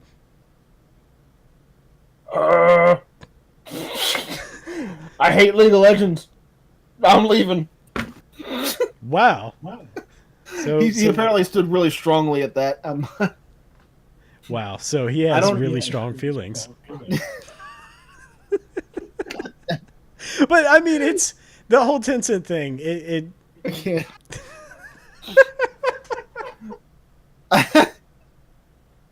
oh my god, I can't breathe. You think a human You being? can't breathe. I'm going over here having allergy attacks, and you can't breathe. That's Okay, so they're gonna have to answer to Tencent, just like Blizzard has to answer to the Activision. Really, we're gonna sweet and crunchy, I want something. sweet and crunchy. Oh man, F to pay respects. So how are we doing today? All the new viewers that came in, how are we doing today? We're waiting on Utility Man to rejoin. So Shy Ducky. Who else we got? I'm just looking through the list here. Fix the glare. There we go. Hopefully everyone in chat's been having a pretty good week. Yeah. Stream quality just went up tenfold. I mean, obviously, Mr. Peanut's here. I mean, we all knew that Utility Man was nuts. Like, there was no well, hiding right. that. Oh wait, with this new zoom, my head shakes. Need to be a little more. Yeah. With the zoom, it looks more like you're having a miniature seizure for the camera rather than nodding. So, what did you have any other topics for your grab bag today? I've got. So we could talk about Pokemon Let's Go currently already not performing up to Nintendo standards. Oh, big surprise! Let's go. Not performing. That was kind of Ryan's bone that I was hoping to throw him in the end. That's But okay. We'll get his views when he returns. I'll sit in his spot for the moment. Yep. He's in another castle. Yeah, Your exactly. Ryan is in another castle at the moment. And the generic topic is just saying that when they first announced it, Pokemon Let's Go Pikachu and Let's Go Eevee were topping the pre-order charts through Amazon, Right. and all the generic data from that. But to this, fast forward to now, they're barely holding on to that top 100 list I can't Eevee. going on. I can't Eevee. Why? We're just gonna keep throwing you off topic. Like this is a challenge. How do you get to I your don't think topic? it's really that hard. I mean, I could talk about other shit all day, but I'm trying to stay on subject. Vaporeon is a dumb Pokemon. Prove me wrong. In the U.S., Pokemon Let's Go Pikachu was actually at number 1 for the while, and Let's Go Eevee was number 3. What? And- How is Pikachu better than Eevee? All right. You know what? We need to round up all the fanboys and have them like join the military so they can see what real life is about, and they'll come back and say you're right. Eevee is superior. How does Pikachu not only beat Eevee, but get first compared to third? Well, I mean, if Eevee evolved into Vaporeon, then Pikachu would beat Eevee. I think I sent out a trigger bomb in chat. Kaylani's over there. I don't want to make eye contact with Kaylani right now because she's like, "Did you just say Vaporeon is dumb?" I did not say Vaporeon was dumb. I just said Pikachu obviously has the lead on Vaporeon. I mean, water type versus electric type. I'm all about that Umbreon life, personally. I mean, I like Jolteon better anyway. No, Kaylani, that was never said. In fact, when we upload this episode to YouTube, we'll make sure to record over that just to re-clarify what was actually said. I'm hoping in the YouTube edit that we actually cover the both photo spots and actually edit, Ryan's pic. Wait, we could have done that. I could put Ryan's good photo in the spot. This is a missed opportunity. Actually, I think Ryan's joining our call again. He is, but I think we need to still upload his photo in his spot, and we can fix this. We still need your camera, Ryan. Oh, can you actually hear me? I can We can hear hear you. Well, that's weird because Discord's giving me the little pop-up that says we don't detect your mic. Yeah, it definitely doesn't detect your camera. There you go. You can put that back in the spot if you want to edit the scene slightly. Unless he's going to pop in and then it's going to fuck everything up. Oh, there he is. Well, he's here, but Okay, still so hadn't- let me there we give go. you a little explanation of what happened. I only realized this recently when we were restructuring things around from moving streaming equipment. So, most people know that we recently got me a 90% new computer. Yep. The video card, the RAM, all that. Blah, blah, blah. So, I found out there is one thing about this computer that was supposed to be new that is faulty. And it's the best part of all, the power cord. Your power cord is faulty. Is it faulty in a Yeah. way like if you bend it wrong, it just... It's faulty in a way where if you touch it, Sounds like you've got some frayed wires in it. I could probably ship you a power cord. I think I got a couple extra. I've probably got a couple laying around it's too. because the power cord itself does not fit very well into the slot. And yet it's the one that came with the thing. It should be a standard format. That's Yeah, I was weird. about to say. Hell, I mean, think it looks like a regular one. It just doesn't fit. Power think your cords are PS like a couple bucks. Yeah, actually, it's probably cheaper to just buy you one than ship you one. Like at that rate. Sorry, everyone. I didn't Don't mean you- to delay the stream. don't you have the one of the original models of a PlayStation 3? No, not the original one. No, I'm not. I'm playing like either the 60, the basically the fat PS3, No. because they have a same standard power cord as a regular computer. No, we don't have the original PS3. So you've got- Southern Songbird typing out like a serial murder person. Frost has so many cords. Yeah, I have literally a box of cords. I don't know what half of the cords are. It happens when you get involved in tech. And they're still talking about Eevee. They're still talking about Eevee in chat. So Again, this proves that Eevee should have been the top contender for that slot, but it didn't. agreed. Uh, What did I miss either way. about Eevee? So tell them about the rankings for Pokemon All right. Go, Pikachu, So- and Eevee. Since you weren't here, the Pokemon Let's Go stats are not performing up to Nintendo standards in the short story. A lot A of couple people weeks are canceling ago, their pre-orders. they were, number 1 and number 3 respectively. Pikachu leading Eevee as far as pre-orders and whatnot. And so the community is wondering if, because they're not staying near the top of the list, if Pokemon is losing traction at this point.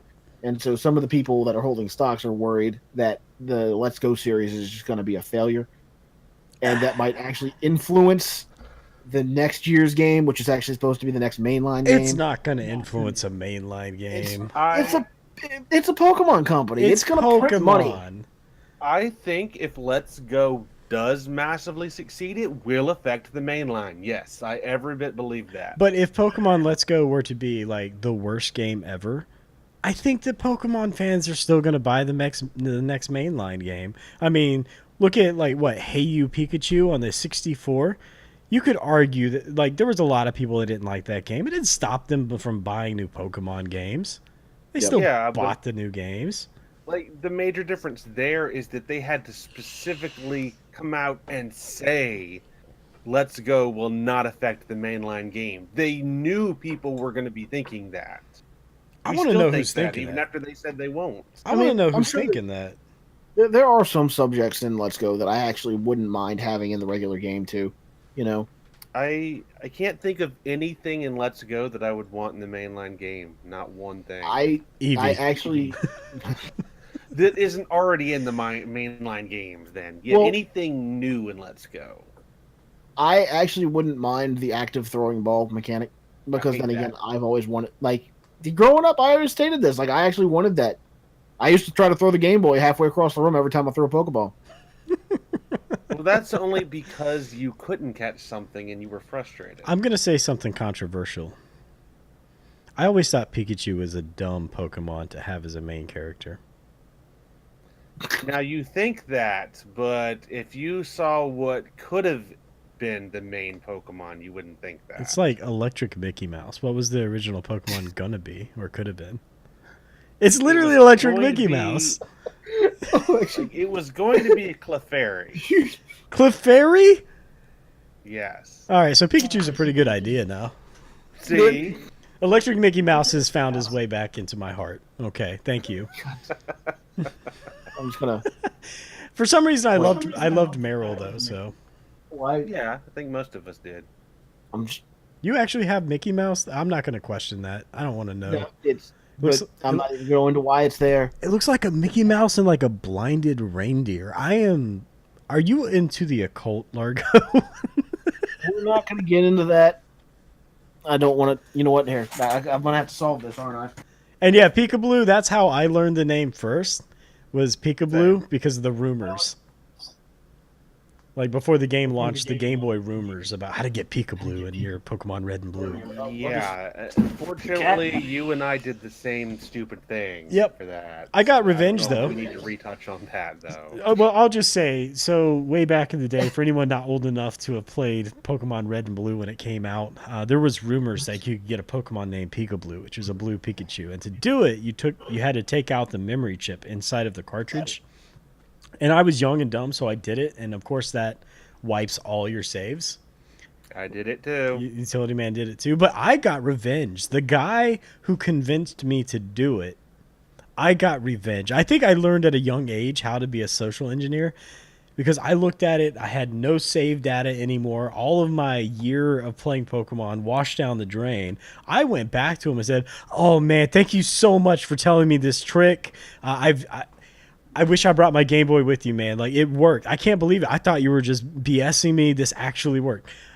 How about I convinced the guy that told me to remove the memory to do it himself with me standing there? It made it all worthwhile.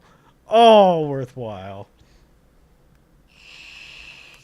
Internet.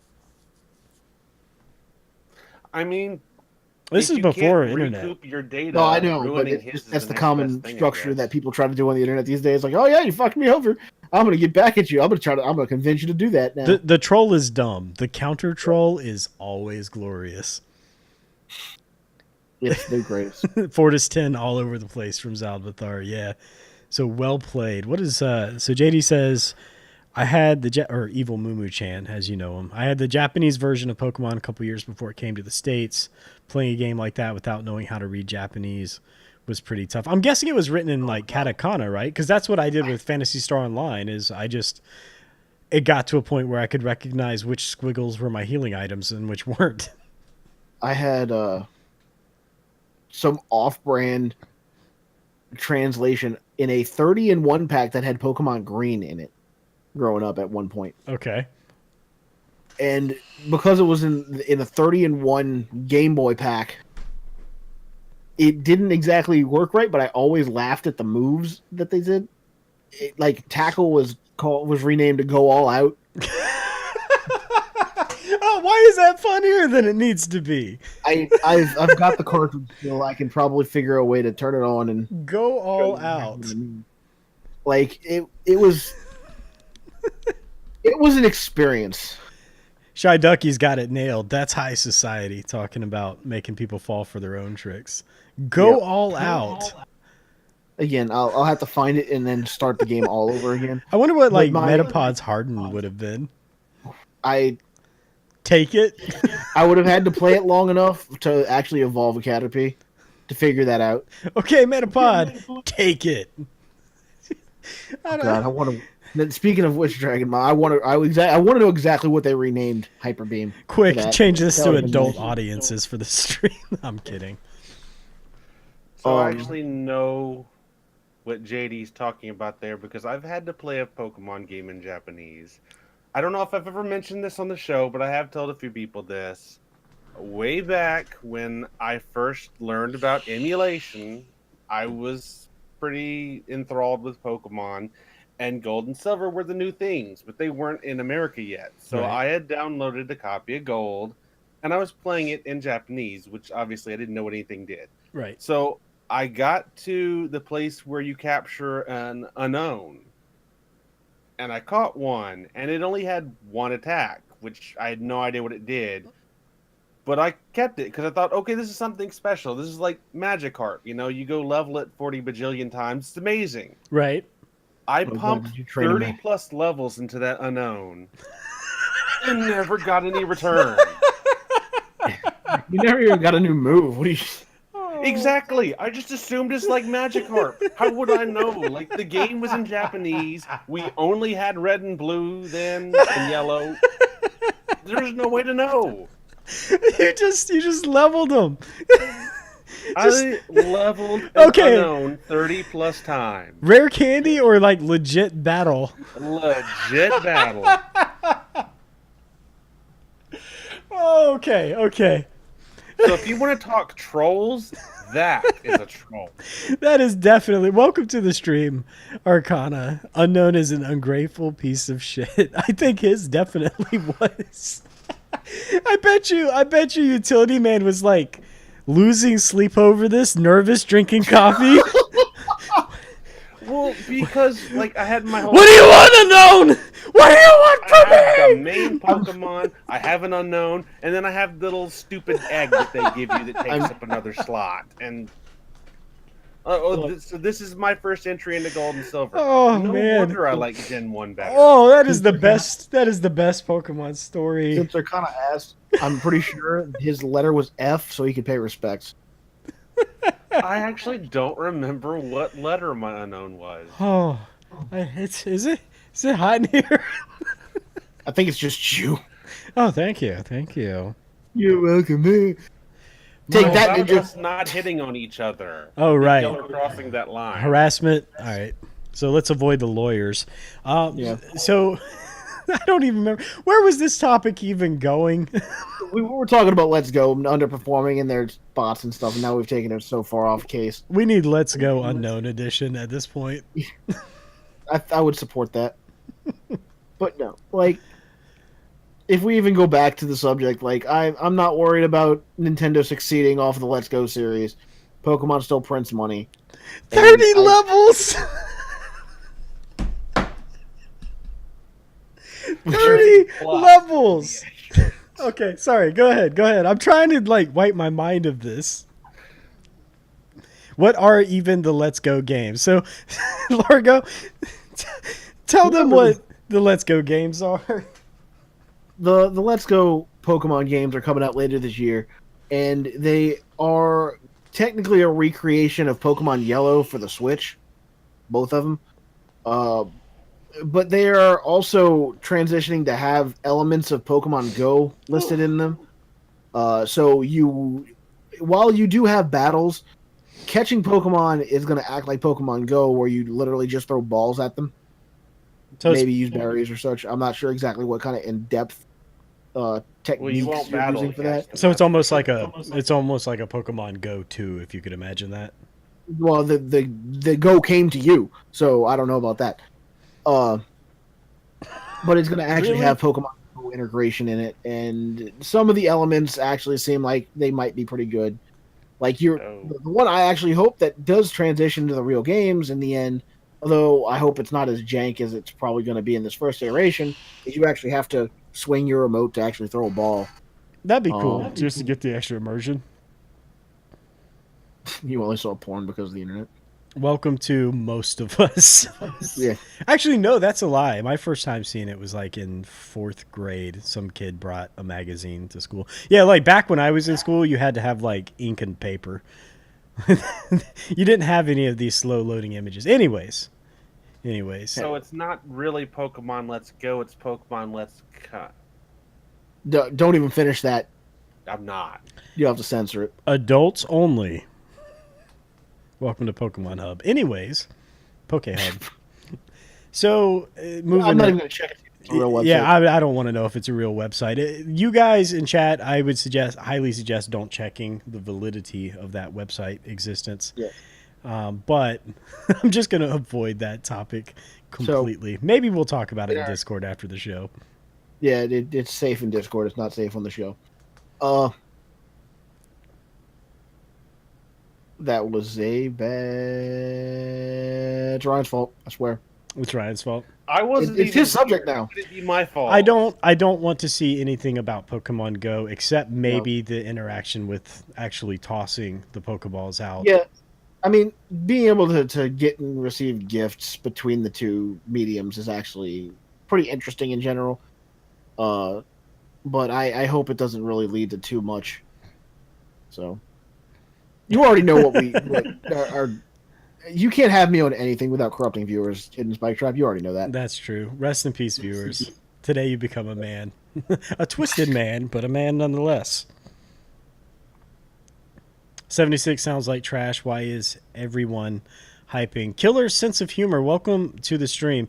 And I know we've moved past the Fallout 76 discussion point, but I will respond to that. I think that Fallout 76 runs the risk of running a pattern. I said that earlier in the stream. I feel like it runs the risk of continuing a trend to downplay and simplify and homogenize Fallout as a whole. I think there's a real risk of Fallout 5 borrowing the wrong lessons from Fallout 76. But I'm still going to play it and give it a chance. This is kind of like my make or break for where Fallout is going in the future. Whoa. Technically, Pokemon doing the same thing with Let's Go though too. You're afraid of Fallout 5 borrowing from 76. Yes. But you don't think that the next mainline Pokemon game could borrow from Let's Go. Come on. Because Nintendo is different than Bethesda. No. This is not Nintendo. This is the Pokemon Company. That's true. I don't know. I feel like they're not dumb enough to completely remove what makes Pokemon in the next mainline game. But I think Bethesda's been on a trend. And there's been a sharp decline in people that actually like Pokemon. Like Gen 6 started to get a little iffy, and then Gen 7 just dropped. People just did not like it. See, I stopped following Pokemon after Gen 3. I was going to say, because as far as Gen 7 with the Alolan region and everything, that's actually been the biggest pre-order set that Pokemon's had to date. Like, Sun and Moon was the most money drop since, like, forever for the Pokemon Company. To Now, Killer... if you look at actual sales, though, Sun and Moon is way down there. That's unfortunate. Yeah, but I'm just saying, like, as far as pre-orders, and that was part of the subject that I was bringing up either for Let's Go not performing. More people are pre-ordering things nowadays. Yeah. So to Killer passing on it because they said multiplayer and you were out, I was in the same boat. You should have seen the rants I did in our Discord channel. I think the people here are probably shivering to this day from the rants I had about them changing to multiplayer. So I was out at first, and then I was like, if we had enough people, it might be worth it. And I'll tell you the one saving grace for 76, if it launches and it's garbage and none of us like it, the one saving grace, the one thing that will turn it around, is when they finally release the private servers and mod support. Because the modding community, as we know, will take care of Bethesda games at all costs. So I think the modded private servers are going to be what turns it around if it does launch poorly. Well, I'll tell you one thing. With it not being on Steam, don't expect that Steam refund when you hate it, because it's not going to happen. So if you're talking about the link for the Discord, we actually have it down below. If you actually click the Discord community button, I believe it links you right to it. Discord.fortiscoregaming.com, of course. Yep. Not waiting 2 years for that, yeah. I understand that. We may only have about another 10 minutes, but we should probably at least let Utility talk about his subject. I'll try to make it brief. So I don't know anything about the Nintendo Online service, so you may want to do a quick rundown of what it is for the viewers and me. I mean, in my opinion here, it's like a low budget but low quality version of Xbox Live and PSN. So basically, Nintendo Switch Online is going live next month, sometime in the second half of the month. They're going to do basic pricing, like 1 month is $4, 3 months $8, 12 months is 20, which is about a third of their competitors. However, the issue is in what you get for that $20. So I don't want to make like a big comparison thing that says these two are better or anything, because I don't really agree with PS Plus and Xbox Live charging as much as they do either. But for reference, both of them you get multiplayer, Mm-hmm. which says that they come with dedicated servers. That's what it says. Okay. You get exclusive discounts on games. You get the cloud storage. Sometimes they give you free games, and then they also have your friend system and party chat. So it sounds like they're Now, really borrowing what works from all the other existing platforms, like your PlayStation, your Xbox, and even Steam. well, my problem with it is they're leaving out some key features here. All right, what are they So, missing? Nintendo, for starters, what they're doing differently, they do offer you the online play, but I've seen no promise of them saying anything about it being dedicated servers.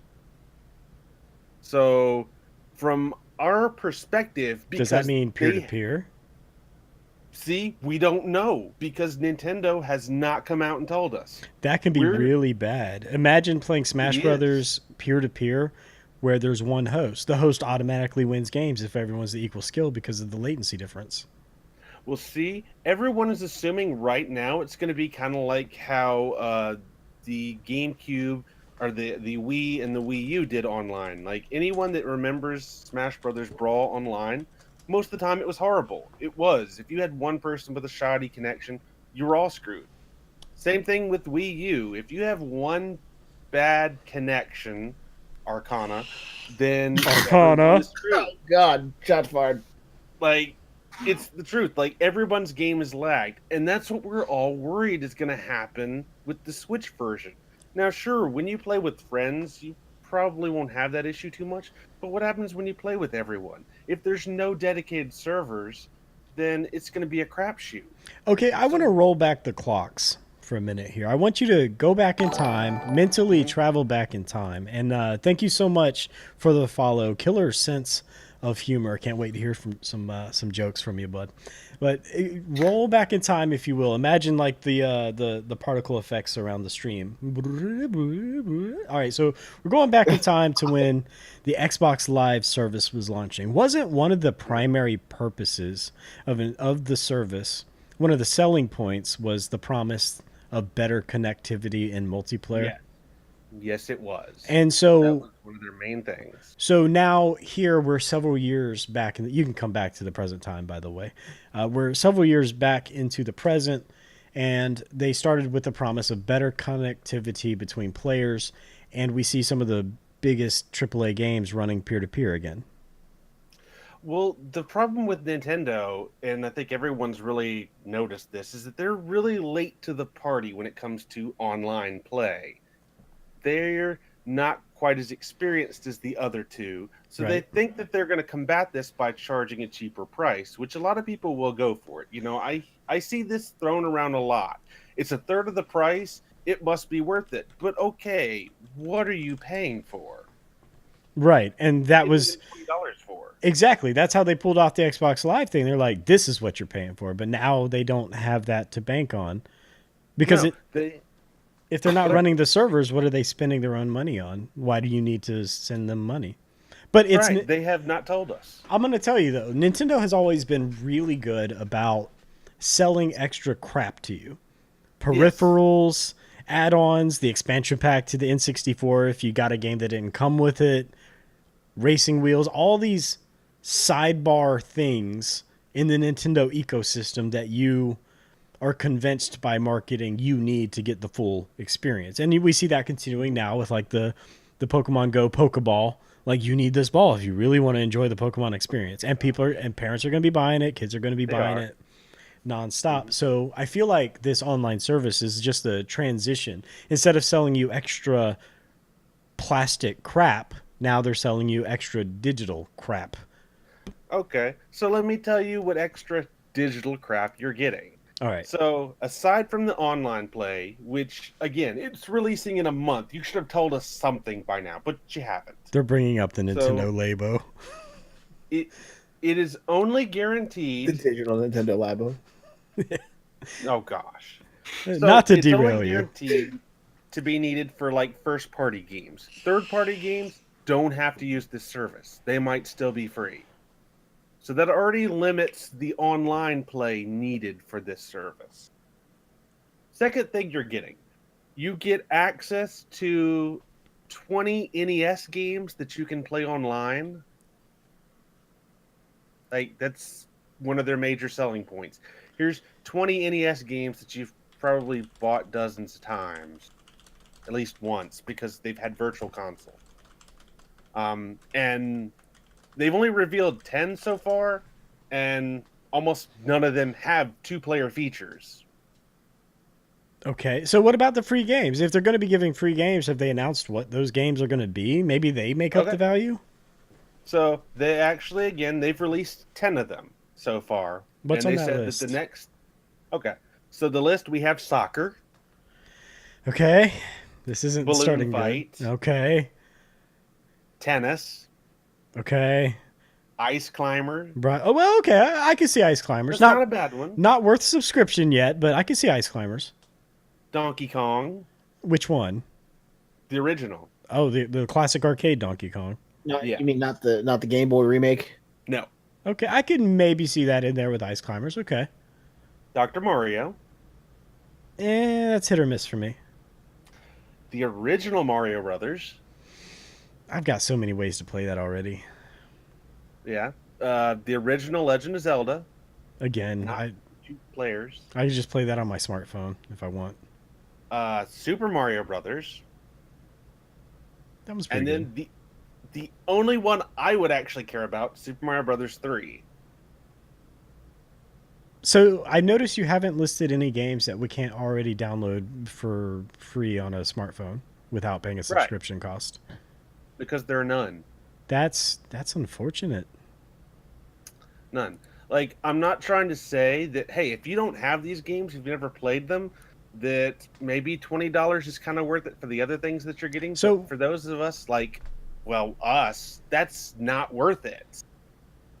So what did you say the exact cost of the service is again? Okay, so it's going to be $20 for a year. That's actually $8 really for 3 fair months, though. or $4 for one. That's really fair pricing though. Do they give you a friends list? Well, So your friends far- list is already tied into your consoles and such already. Yes, they do have friends list on the console, but I'm going to explain to you how the voice chat feature is going to work for this, because that kind of goes into it. So instead of having actual voice chat like Xbox Live and PS Plus, they have a little Nintendo Switch app that you download on your smartphone and use that for voice. Okay, so you would, if you wanted voice and multiplayer, you would have to carry around your phone, which you would already Right. just be using Discord for anyway. Let's be real. That's true. I mean, you could just use Discord, you could use Skype for some reason, but the point is you have to use a second extension for voice chat instead of just it being offered on the service.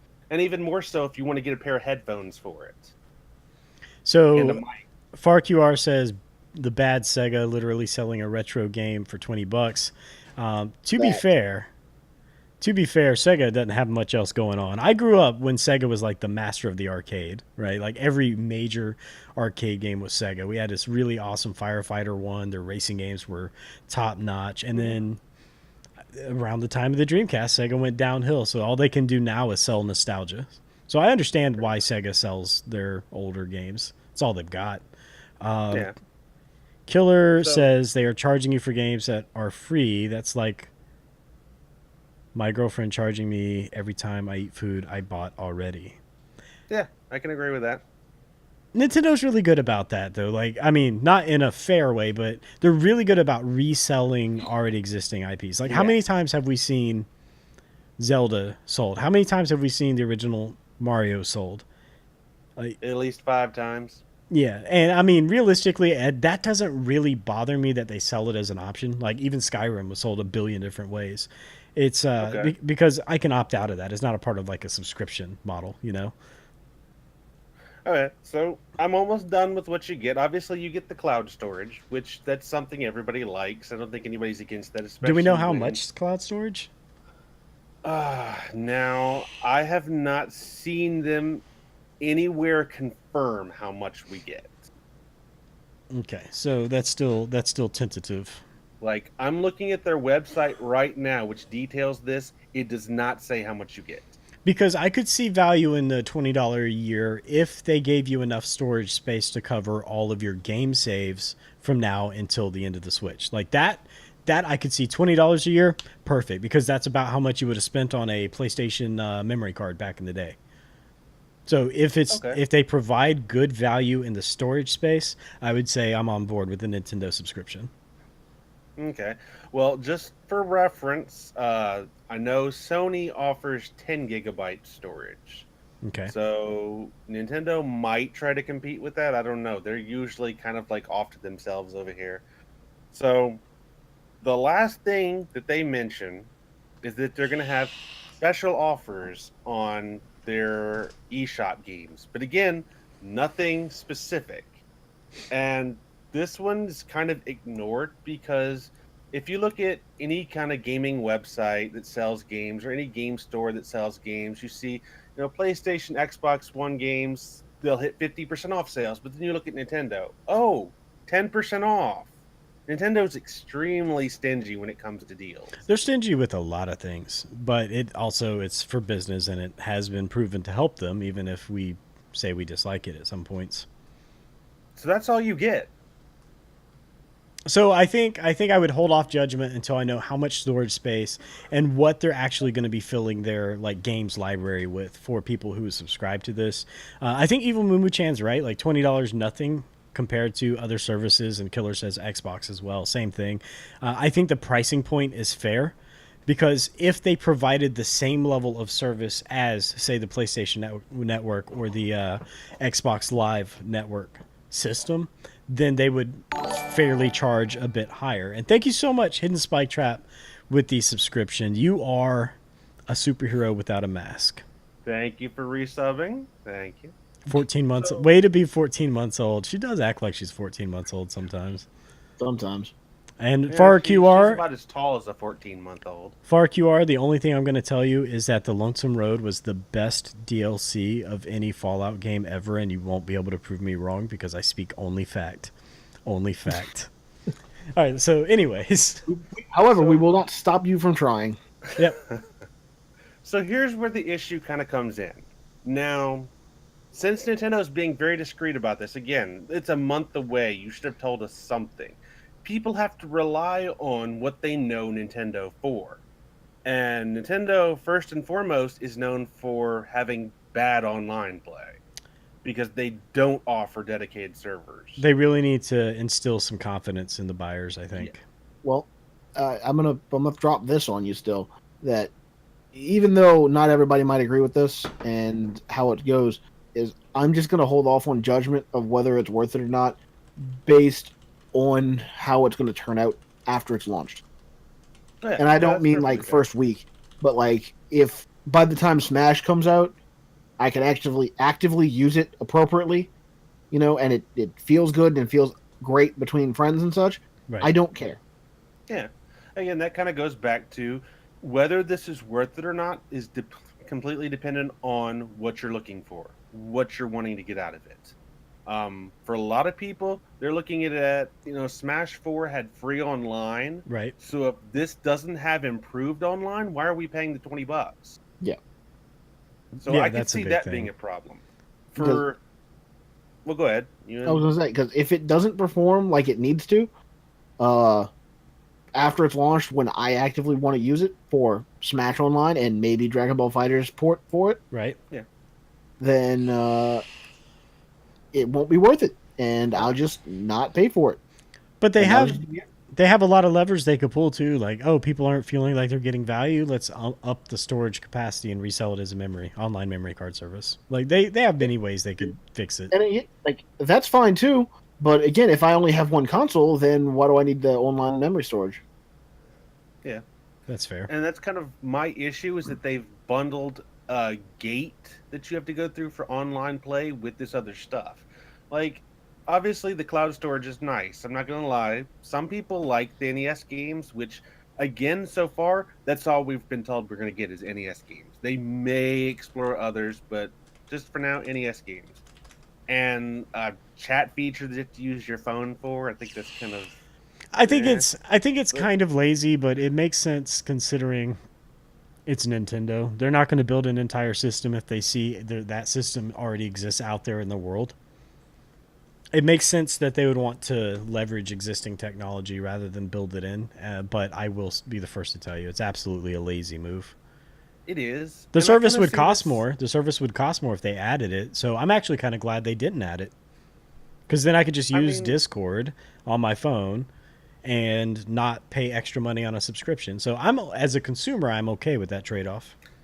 Well, see, if I look at it that way, then I have to say, why can't I get the online without the NES games, without the cloud storage, and pay half the price? Yeah. Because I don't care about the other stuff. Like the NES games, either I own it already, or I don't want it. See, it sounds to me like, just for my closing opinion on it, is considering their history with online, like anyone remember friend codes? Yeah. Considering their history with online, if they want this to succeed and have a good launch, they really need to be putting energy behind informing the consumer. Like, we need to know more about it at the end of the day. This bogarting the information until right before launch is not going to play out well for them. No, it's not. For me, if the internet quality is improved, that's going to be the make or break for me. I couldn't care less about the rest of the stuff. Awesome. Well, any other topics or closing statements? Actually, I did look up something that I wanted to close with based on something you He looked said up earlier, he looked up the Pokemon porn. We all know it. No, I know no, it. it's something You way know before it. that. We all It's know way it. He looked up Pokemon porn. No, I did not. So I'll wait and see if Largo has anything else because I think this is going to be a good thing to end with. No, I've said everything, and I've lost all my topics when you were gone.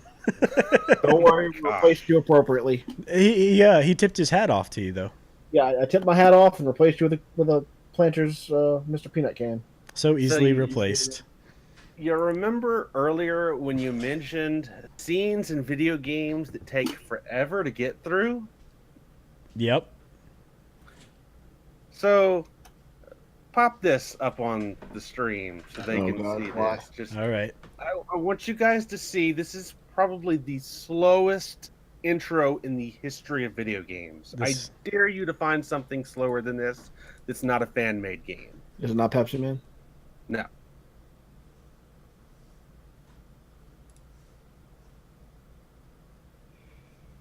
Is this the one? Let's see it when it goes. Yep, that's the one. Just let the intro play. And I think people will see something special. It feels weird playing an intro near the end of our show. Oh, I know. So I'm noticing, is it paused? No, it's still going. You think so? It's not paused. It wasn't paused. What the hell, man? They didn't slow down this video? No. Because look who uploaded that video.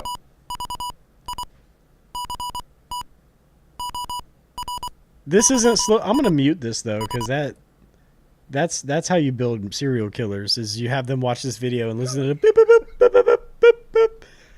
Dude, I could learn another language in the time they take to finish a sentence. Yes, they did the entire intro in Morse code. This is a legit video game. I own it. Can you not speed this up at all? No. So, in other words, the only way I would ever play this game is through emulator, so I could speed it up. Frost, you can speed it up. All you have to do is click the YouTube. Just skip ahead. No. There's a speed icon now. If you actually click the settings wheel. Oh, it the changes- playback speed, yeah. Yeah. But you can't do Change it in the that. game. No, you can't. No, But you you- can do it for the sake of our viewers not having to grow of old age and die. Like I'm you just never know what the story is. Instead, I'm just gonna do this. Like, by the time we start our show next Saturday, the intro will have been about halfway done at that speed. I can't. Who does that? That's like torture. That's Chinese water Yeah. torture converted into video game form. Yeah, like Arcana said, they did the entire intro in Morse code. Why? I don't know. Evil Mumu Chan says this video won't beat out last week's pinball video we ended with, which you can find on YouTube as well. You've been linking our uploads to YouTube and Discord, I right? have. Yep. Yes. So that's in what, the So- streams and videos channel? So in case anyone thinks that that's, a doctored video, I uploaded that video. That's on my channel. Thank you, Far QR, for bringing back that PTSD moment. The ladder climb. You see that? See, I didn't mind that because you got Snake Eater while you were doing it. Freaking This is just Morse code. Metal Gear Solid. What a good point to end it on. So that's it for your closing statements. I think. That's all I got. You got anything else, Largo? I'm good. Everything else can either wait till next week or when Ryan dies again. That's fair. That's perfectly fair. So, thank you It all. shouldn't take very long. Thank Hidden's you. probably going to kill him in about 20 minutes. Thank you all for coming in to our nice, quaint little show that we started doing here every Saturday at 6 p.m. Eastern Standard Time, which is the best time zone, by the way. If you're not in Eastern Time Zone, I feel pity might be the word. So every Saturday, 6 p.m. Eastern, Warp Stage 3, we are a part of the Fortis Core gaming Discord community. We've got a pretty good growth started, and if you guys want to jump in to our conversations, that's discord.fortiscoregaming.com. You can find us on Twitter at FortisCore. And if you want to support us, there are 3 ways you can do it. Number 1, you could subscribe to Twitch, or if you just want to do a little bit less, I don't even know what you're. Well, JD was asking about waiting for the VOD so he can hear my grabby bag, so here it is. Oh my god! Oh, So now you've heard it. I can I unhear it?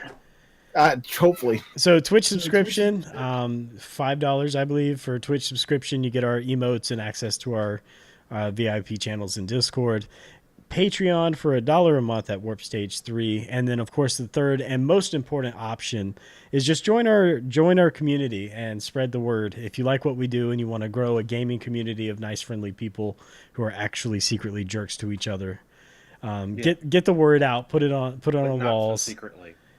Put it on walls and get our name out there. That's the biggest thing for us. In any event, I am Frosthaven. Again, we were here with Largo and the Utility Man, and we hope you all have a fantastic weekend, and we'll see you next time. See you, dudes. Beep, beep, beep, beep, beep, beep, beep, beep.